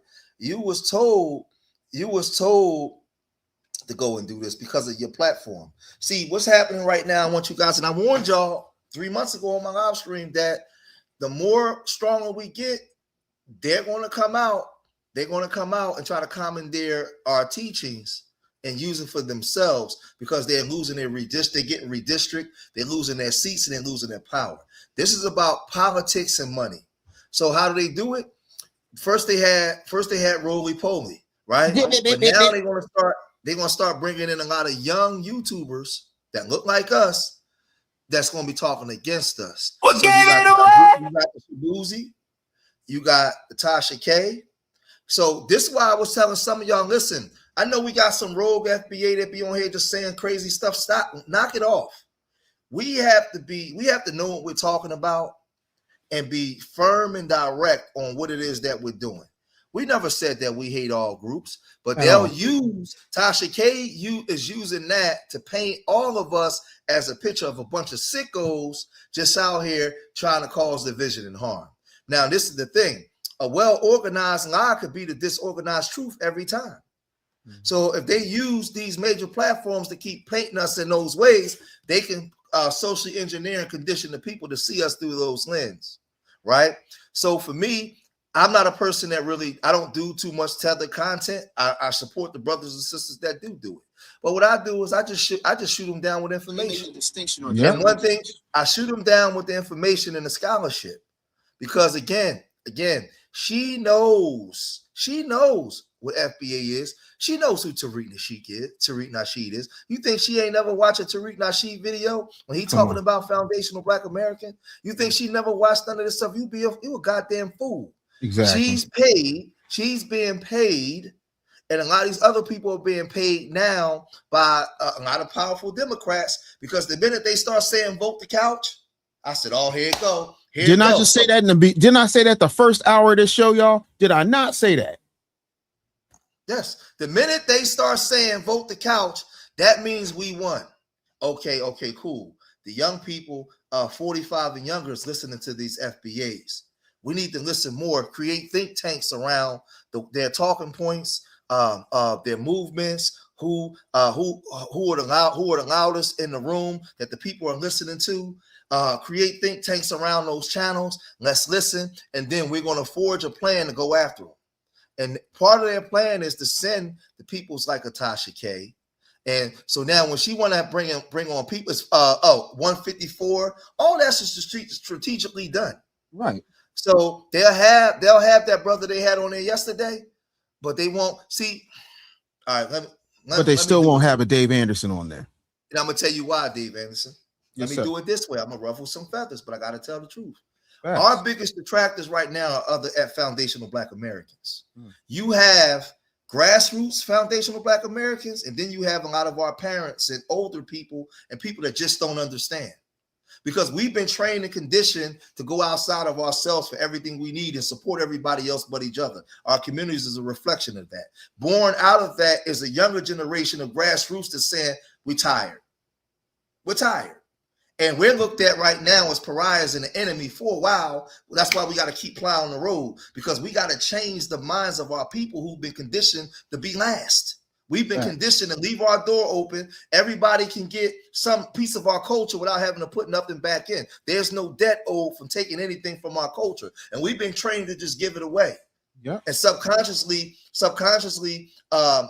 we can't get out of it. Every other group knows it. What do you think the Indian man or the Asian man, when he comes to America, can't even speak English, but can make $100 million off your community? What do you think he think of the men of those communities? He don't know anything about our story. He just come here to make money and to be the model minority for white folks. So when we stand up now and start saying, yo, we ain't doing that no more, our biggest enemies become our own people. And that's what I said, and that's what I said in the beginning. I find it very interesting that around that same time, like, who gave Poetic Flacco the rolling tape? Yet another Tether. Tell the truth. You know, and then right after that, like, because here's the hole in the story that nobody's talking about, because I said it when I did the original Tasha K broadcast, when I said somebody has to explain to me who this person was that called her husband an African booty scratcher. Like, name names. Any other time you dropping names, why ain't you drop names on who said it? Because if she got a narrative she's running. Thank you. So she's running a narrative. Now, but let's tell the truth, Dave. Me and you at the barbecue, and we talking the way we talk. What's the odds of 90% of our family members going to be on board with what we're saying? They're going to be against us because they've been trained to be against us. It starts in our households. Whatever the Democratic Party and that black minister tell Big Mama and our brothers and sisters, they go with it. It's our people. We have to. Our biggest challenge is changing the mindsets of our people. And what happens is these Democrats and a lot of people are upset because they're starting to see that the grassroots is starting to penetrate through that defense. We're starting to wake our people up. Our people, a lot of young people, older people starting to ask questions. You're starting to see a lot of older people that say, man, I was thinking it this way for a long time, but I was afraid to say something. Our people are starting to talk, and that's a problem. That's why when you saw them say, well, the couch is always an option, that means that what we're doing is effective. That's it, because we're waking folks up, and that's what they're afraid of. They do not want Dr. Anderson pulling people out of the matrix. I got to get used to it. It's only been a day. But no, man, like, to me, and that was the thing, like there was a bunch of dusty ass Negroes trying to, well, he going over there and it's a grifted up. I'm not making no money I'm going to go check somebody. And this is what people don't understand. Well, he want to be famous for what? I was already there. Like, I'm good. I'm all right. If that's the case, I wouldn't have turned down the record deals. If that was the case, I'd still be in radio. If that was the case, listen, at any given time, I could call any one of your faves on this phone and go do that. Somebody said what, brother? Somebody said it took me a year to get my baby boomer parents to understand what FBA was.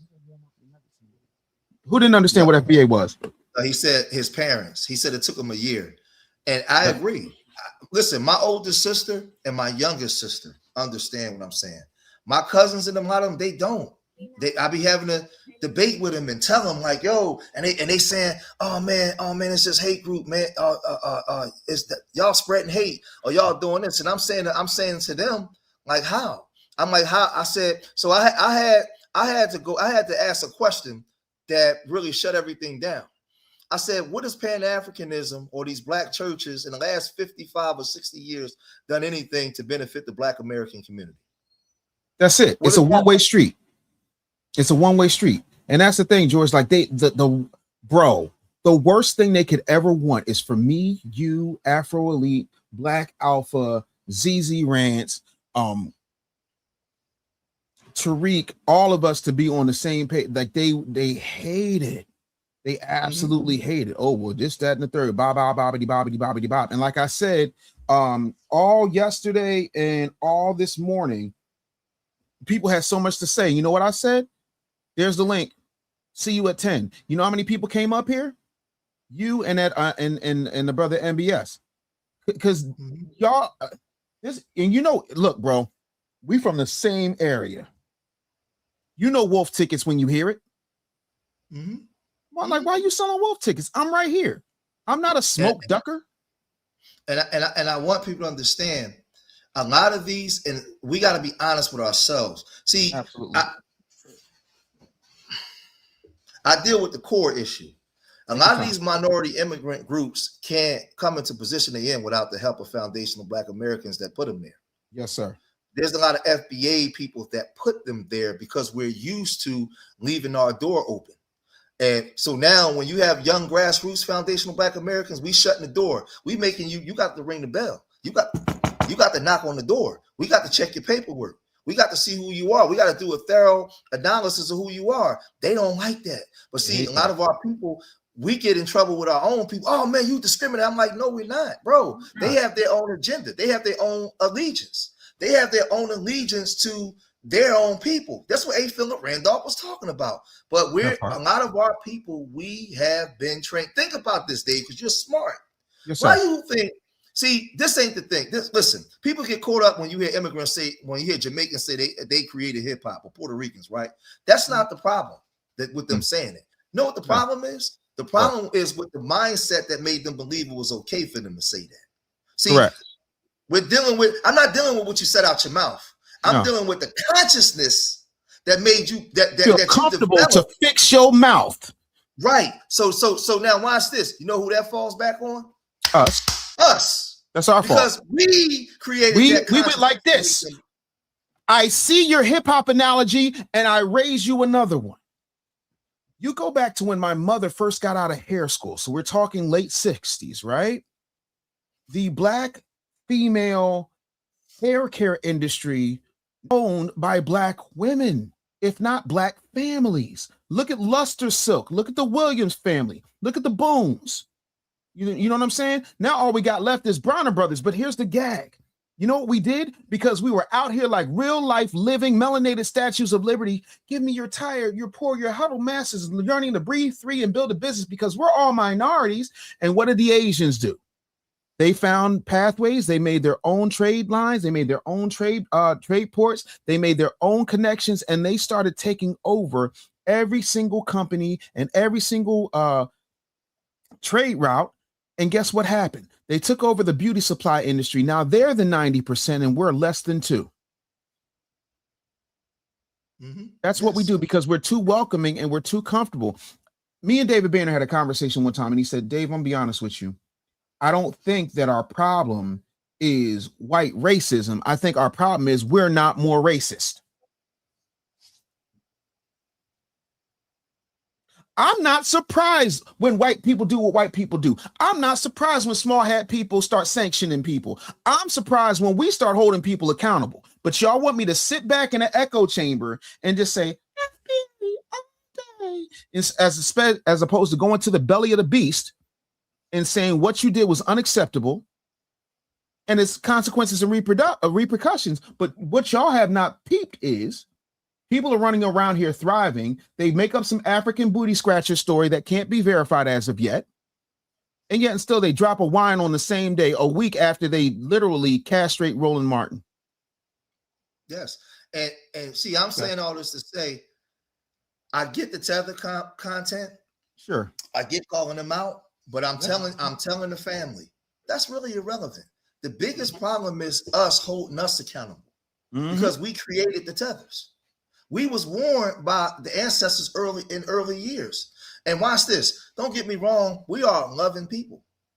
Big mama, listen, big mama, big daddy, we was never raised to be racist towards anybody, despite what white folks did to us. And we never was told to stay away from other immigrant groups. I live in Philadelphia. Ain't no such thing as staying away from immigrant groups in Philadelphia. It doesn't matter if you live in the white section. And you know this, Dave, because you from the town. Growing up here in Philadelphia, Philadelphia was the first Black Renaissance. Let's just say that. Maybe outside of southern cities, right, early on. Philadelphia coming to the north was the first Black Renaissance before New York City.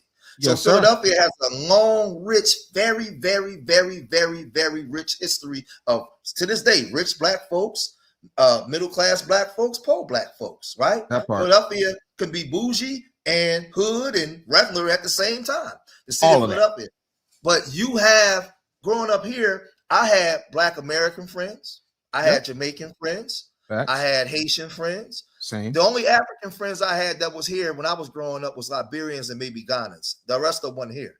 When I had SCX, the first girl I had sex with, she was from Ghana. I didn't know though, Dave, because she didn't talk like them. You know when I found out she was African? When I went to her mom's house.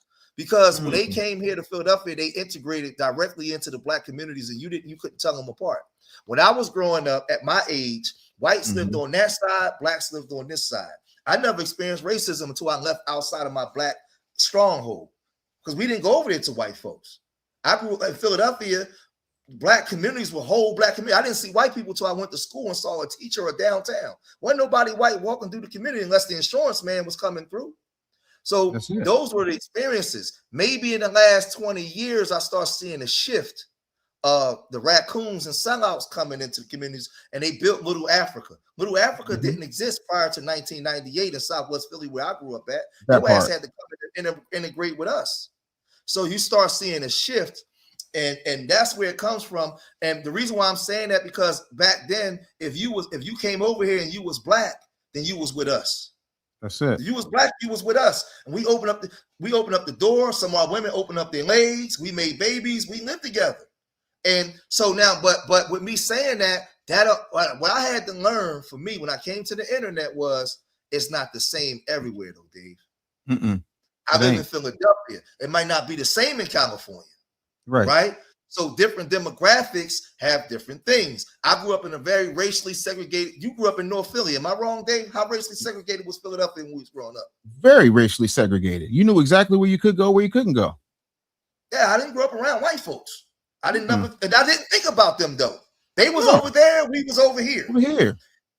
And everybody. Only time you see them, it's like at a game or just like on the bus or something like that. But it wasn't a whole lot of integration. Not like that. So because of that, see, I'm a nerd, so I pay attention to everything. So now when I come out my place where I'm at, if you in Baltimore, Philadelphia, Detroit, Chicago, we're sort of similar, right? But when I'm talking to somebody from Kentucky or maybe Arkansas or California, that they may have a different experience. So you got different FBAs with different experiences. So now when we're talking this stuff, our biggest detractors a lot of times is our own people, because they don't understand, because they was reared up and raised differently. So we have to keep on talking what we're talking to get people to understand what we're saying, right? Because for me, I'm not saying that I hate all immigrants. I live in Philadelphia. There's scores of immigrants here that are cool. Offline, they ain't talking like these immigrants online. They don't talk like that. Dave, you live in Philadelphia. We be around. You see, we be around a lot of Jamaicans. They cool, right? Yes. But then you see ones that's not.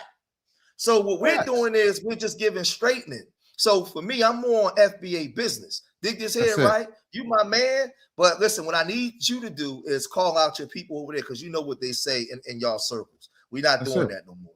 You can come Yeah. to the barbecue because you my man. Like, we've been friends 30 years, but he can't come. That's it. It's really that That's simple. it. He can't come. That guy over there can't come. So but in Philadelphia, it might not be the same if you go to Boston. I don't know. Nope. So we got to be able to have those conversations of understanding the demographics of where our people are coming from and why, watch this, why we get so much pushback. Sometimes the pushback ain't just hate, it's the way that some of our people were raised. And they may have a different mindset on certain things than the way that we have, than I might have it. Yeah. So we got to pay it. What I'm saying is in our think tanks, when we on our nerd stuff because we're building, we got to Right. think about all that kind All of that. stuff. Mm-hmm. Because you got to be able to cover everything.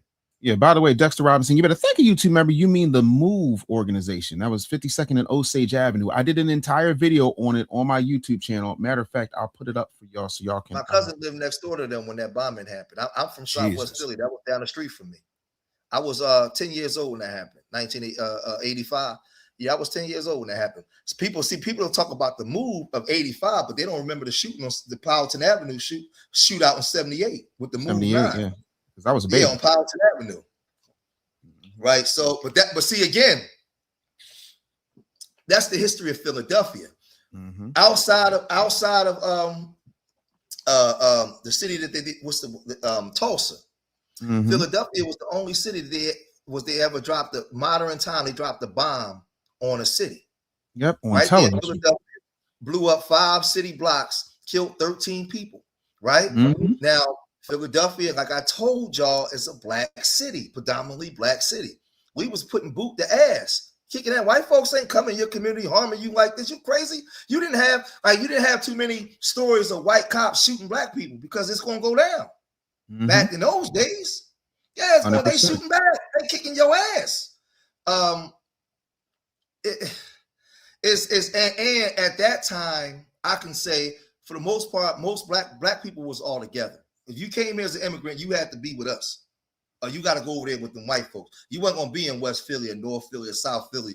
I didn't see them with no white women just living in the hood like that. I'm just saying, that wasn't gonna happen. You see that now, then you have to ask the question, why the shift? A friend of mine that was from Haiti told me, he said, George, at my age, what I saw 30 and 35 years ago, they're not letting those group of Haitians come over to the country no more. They're sending the coons over.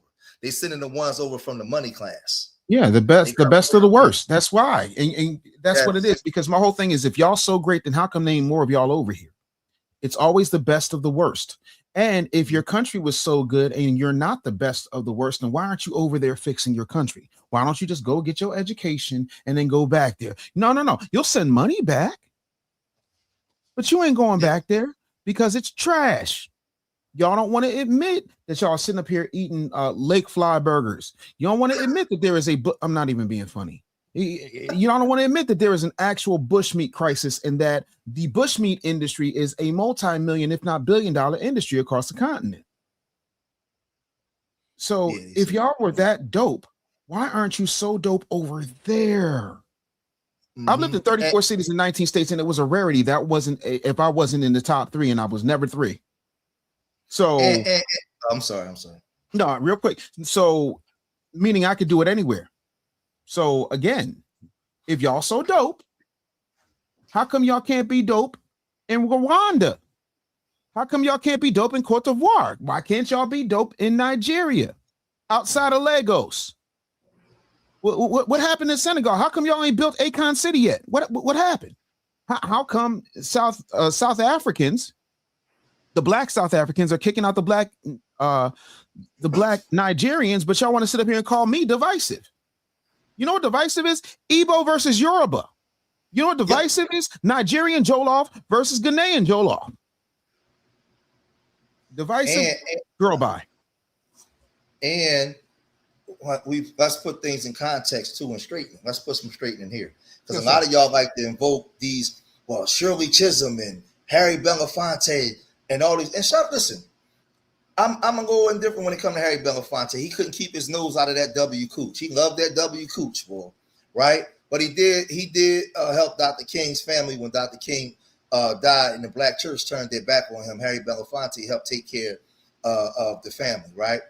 Shirley Chisholm, if it wasn't for Fannie Lou Hamer or Mary Bethune-McLeod and all those women that plowed the road, the Daisy Bates and the Barbara Johns and all those foundational Black American women that stood up to W supremacy, they created the lane for her. Let me say this, right? A. Philip Randolph was calling out the West Indian, but he wasn't talking about everybody. He was talking about the ones that was coming here like thumbing their nose up, because you had some people from the Caribbean, like I said, that was riders, right? That was riders, that was down for the cause, that was with us. That's a fact. I don't tell no lie. Everybody that came over from the Caribbean wasn't coons and sellouts. You had some that was with us. That was riders, right? And it was with us. But you know what they say when we talk about Shirley Chisholm, when we talk about Harry Belafonte, when we talk about the Honorable Minister Louis Farrakhan, when we talk about the great Malcolm X, anybody that had any type of otherly lineage in their system that they love to throw in our faces. Where was Hubert Harrison from? Exactly. But my question is, when it comes to those people that they like throw in our faces, how come they can't find anything of those people disparaging foundational Black Americans in the way that they tend to disparage foundational Black Americans while evoking these great Black leaders who understood the importance of making sure that Black American sovereignty was first and foremost? Okay. Yes. So don't even compare your tether lips to those great people. Yes, because like I said, you had people like Hubert Harrison, right? He was a rider. Though, but see again, one of my Haitian homies over 30 years, he's told me, he said, George, I understand, because he didn't understand FBA at one point, right? But he grew up with us, amongst us, and he started to listen, and he understood what we're saying. And he said to me, he said, George, man, he said, I'm gonna keep it real with you. He said, he was the one that told me. He said, those Caribbean people that you mentioned that was riders, the government is not letting those people in. The same way they knocked down the Black Power movement and they put them all in jail and made us forget about them. Well, not me, but a lot of people don't remember the Move 9. You don't remember a lot of the Black Power brothers. They just faded away like raindrops on a window pane. Y'all don't even invoke them and mention them no more, right? Those riders that was coming here that was with us, the government ain't letting them through because that's too much of a problem. There ain't no more Stokely Carmichaels or Hubert Harrisons and them coming through. They letting the coons through. So yeah, we listen, we tip our cap to, that's why Tyreek said he tipped his cap to the Haitian Revolution, but you niggas 100%. Ain't on that no more. Y'all ain't on that no more. But see, what they only want to do is take the negative aspects. We never said that we hated Shirley Chisholm or any of those other groups, because they walked with our grandparents. We don't have a problem with them. And like we say to this day, those of us that's intellectual, that's educated, I can't speak for rogue FBA people that's online that could be bots that I don't even know who they are. That's just on there just making FBA a game. We ain't talking like that. We're saying if you got respect for us, we got respect for you. That's it. It's dirt simple. And that's all it's happening. It ain't that hard. I like to travel. I wouldn't mind. Listen, one thing about me, I love to go to Black France and travel Black France and see what's going on in Black France, Black Colombia, Jamaica. Why wouldn't I? I would love to take my children to travel all these other places and see other Black people with a foundational Black American shirt on. They say, "Who are you?" "Oh, I'm FBA. I'm the ones. I come from a group of people that was in America." "Oh, hey, yeah. Well, we're the Black Venezuelans. We're here." That's it. That's it. Cool. What's good with you? Yes, indeed. But we overcomplicate this thing, right? France was one of the first groups free slaves in the 1500s. They have a long, vast, rich history of Black people in France. I want to go there and see those people. I'm an FBA. Oh, well, you ain't supposed to go there, you FBA. Who the fuck told you that? Who told you that? What? They just be making up rules and whatnot. Like it's you know, if you got this type of blood in you, we gonna need some rules. Like, no, how about no? And this whole idea that we're all supposed to think the same, yeah, that's cool. How many of us think like Clarence Thomas? Oh, okay, cool. Shut up then. And that's what I be talking about. But again, And we can't travel the world, Dave, because we FBA. Yeah, I didn't get that memo. And again, I keep trying to tell people, if you're not feeding, fucking, or financing me, you do not have a say in what I do, where I go, and how I do it. But we can't go sit down. We can't go sit down with South Africans and just kick it and have a good time because we FBA. Who said that? Because they think that what they're trying to do is turn us into the Klan, which is why I find those words very disturbing. Because you would never fix your mouth to tell a Jewish person that they are Yazis. You wouldn't. Because that's the ultimate disrespect. You're literally telling me that I am the embodiment of my mortal enemy, the enemy that ran my grandfather out of Virginia. How dare you? So because I'm FBA, I can't go to the Carnival in Trinidad because I'm FBA. I can't go. Oh, no. You got to go. I'm confused. I need somebody to help me with this because I'm FBA. I can't go visit Brazil. I can't go down into the favelas and kick it with the homies because I'm FBA. Yeah, no, that's not gonna work for me. It's just not gonna work. That don't even make sense. It never does. But again, stupid never makes sense. That's why it's stupid. The only time that we have to be careful is when we allow ignorance and action to prevail over our common sense and our due diligence. And that's where we go wrong. Now, here's you just want me to get a strike. Y'all know I'm super old. Oh, that was my phone ringing. Oh, that's your phone. That's my ringtone. Fred Sanford.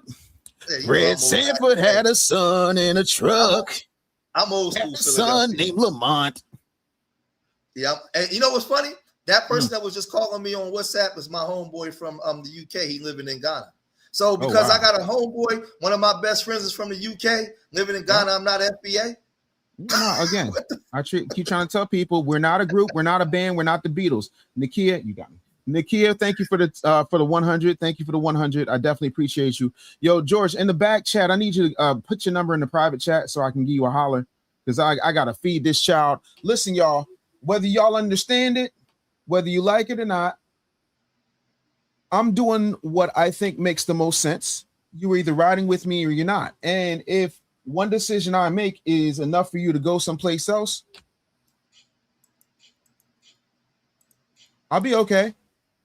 I'll be just fine. But I'm gonna tell y'all this. Y'all not gonna tell me how to love my people. You're not gonna tell me how to represent my people. Because last I checked, I seem to be doing okay. I seem to be doing all right representing my people. Seem to be doing okay. It's all right. So if you haven't gotten the Tether Doctrine, I would really appreciate y'all going to the link and getting the Tether Doctrine. Bishop George, let people know where they can find you at, fam. Oh, wait, man. I was putting my number in the back chat real quick. Yeah, while you doing that, everybody go get the Tether Doctrine. Get it now. Link.me/the business bully. Link.me/the business bully. Go ahead and get that. Really appreciate y'all. It's a lineage. It's not that hard to figure out. Oh, you blowing up. Everybody calling me on. And that was my sister. Oh, now the sisters is calling, the grandbaby is on your lap, bro. Yeah. Well, that's what happens when you're an actual active father and an active FBA black men in the community. Something that they don't like to promote. Real black men that people depend upon. Right? When we're here, we're all over, but they don't promote that part of us. Yep. They only show the underbelly of our culture.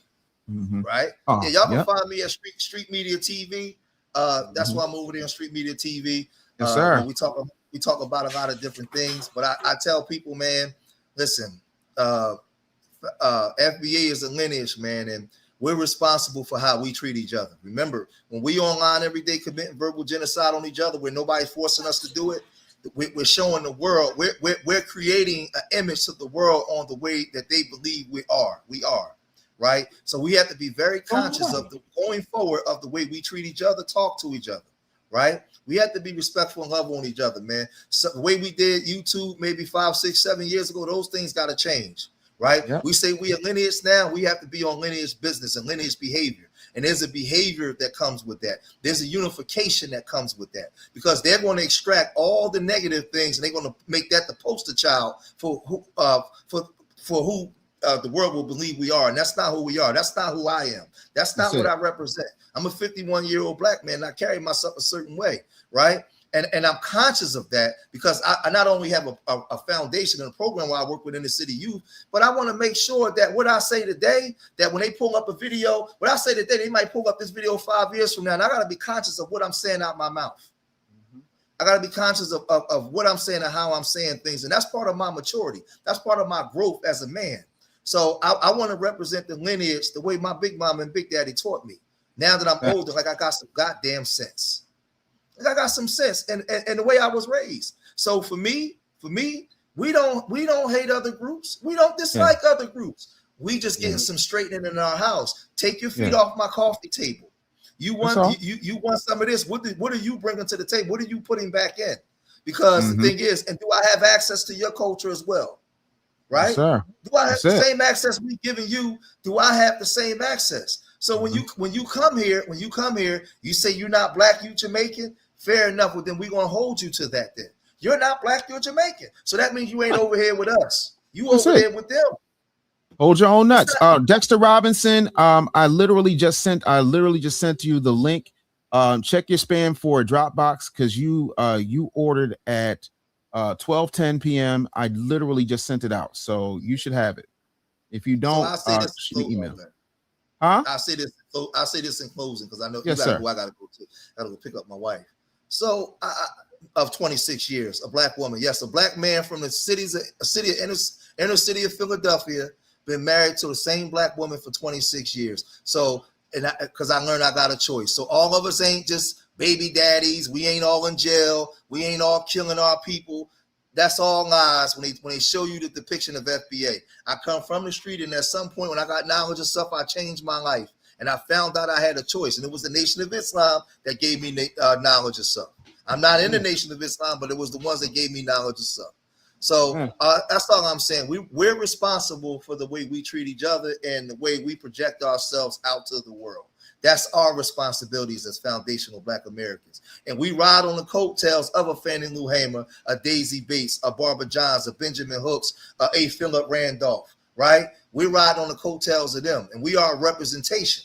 So now that we're getting more knowledgeable again, that knowledge is coming back around, ain't nothing going to stop us because the grassroots is ready. And we're now taking from the people that pushed us forward, and we're growing from that. So I tell people, yeah, I love Dr. King, but I'd rather be like A. Philip Randolph, people that got shit done. And that's what I'm on, right? That's what I'm on. Well, listen, Bishop George, I always appreciate you pulling up on me, fam. So let's rock and roll, people. Again, tonight I'm going live with Black Alpha around 7:30. Definitely appreciate y'all. Yeah, no, it's going down. You know what I'm saying? So yeah, I'm definitely I want to holler at him too, but I get them young people. I love them young guys, man. Hey, yes, Dave, sir. I love him and with Black Alpha and was it Afro Elite? Afro Elite, yes, sir. Real look, 20 seconds. I'm gonna tell you why I love them so much. I had a conversation with a brother online the other day. I said, as an older person, right? I got a 33-year-old son. As an older person, I might not agree with everything that they do, but you know what I do as an OG? I get out their way. Get out their way. Let the young people do what they do. Listen, my parents didn't agree with everything I did when I was young. Get out of their way, because sometimes as an older person for today's time, these young people are for today. They need to be able to express themselves. If they come to me for counsel, but if y'all older people like me, stop telling them how to say things and what to say. Shut up and get out the young people way. Let them rock. Let them rock. Let them rock. Get out of Afro Elite way and Black Alpha way. Listen, Black Alpha Leo like me, that dude is funny. Oh, no, my God. Oh, my God. But don't be the hating OGs, man. I know a lot of times we want to get in their way because we understand the consequences of certain things. We think we're protecting them. Sometimes just let the young people breathe and let them kick in the door the way that they see fit, man. You don't have to agree with everything, but I agree with the premise of what they're doing, and I support them 100%.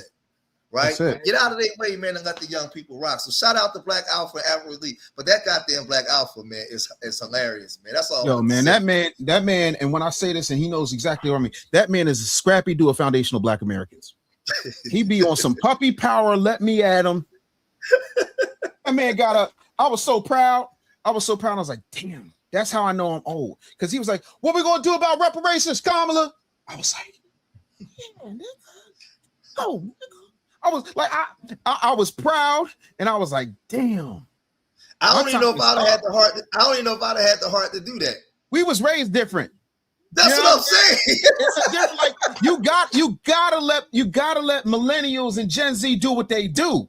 Like we Gen Xers, we out the way. The only time, listen, we're here for advice. It's young soldiers for war, and it is elders for guidance. We have now moved into the guidance stage of this game. That's it. I'm an educator. I'm not going to be out here rah-rah and choking people out. That does not mean I don't train. That does not mean I don't work out. But what I'm saying is I'm not the one that need to be going to fight. That's what Ant CEO is for. That's what Afro Elite is for. And that's what Black Alpha is for. All them young cats out here getting it. Listen, and they all, I say this, all third. They all smart as hell too, man. I sit now, brilliant, articulate themselves very well. They all smart, man. So well beyond their years. Hell yeah. Go get your wife, bro. Much love. I want to go ahead and thank y'all. I'm gonna hit you before the day is out. Real quick, y'all. I just want to let you know, for those of you who support me, I absolutely love you. Please get the Tether Doctrine. It is my finest work. I am putting up the rest of the audio sessions later on today. You know what I'm saying? So I really wanted y'all to get it so y'all can understand that. You know what I'm saying? And man, we got to make sure that we understand where we are on absolutely everything. And please go to your iTunes or your App Store or your Android Google Play Store and go get Jaro Go. That's Jaro Go. Because, of course, it's my app. Me and my partners are very excited about it. It's Black American founded, owned, and operated. Unlike some of these fake-ass apps out here that got a black face that look like a walrus telling y'all need to be on there, and it's crickets. It's the only app that encompasses absolutely everything: movies, gaming, podcasts, documentaries, social media, DMs, the whole nine. It is a phenomenal app. It is constantly being updated. I absolutely love it. So make sure you go to jarogomedia.com, and then there's going to be a bunch of exclusive content that's going to be happening there. So much love to y'all. Hope all is well. I'm looking forward to having the conversations. And if you need anything, let's go ahead and make that situation happen. Thank you, sir. We watch all of you. Thorough. Thank you so much. Said I saw you with Frank Zanu. I was impressed. Damn it. African Americans have no culture. They have no culture. I love Frank. Frank's good people, man. He got some other stuff, but I'm telling you, we are on our situation. Oh, FBA Convo, I'm gonna definitely hit you. Shout out to Daniel. Daniel, yeah, another young homie, another young soldier out there getting it popping. I really want to thank all of my mods. I want to thank everybody who is here. I want to thank everybody who's been rocking with me. I absolutely love y'all. I cannot do this without you. I am so grateful for you.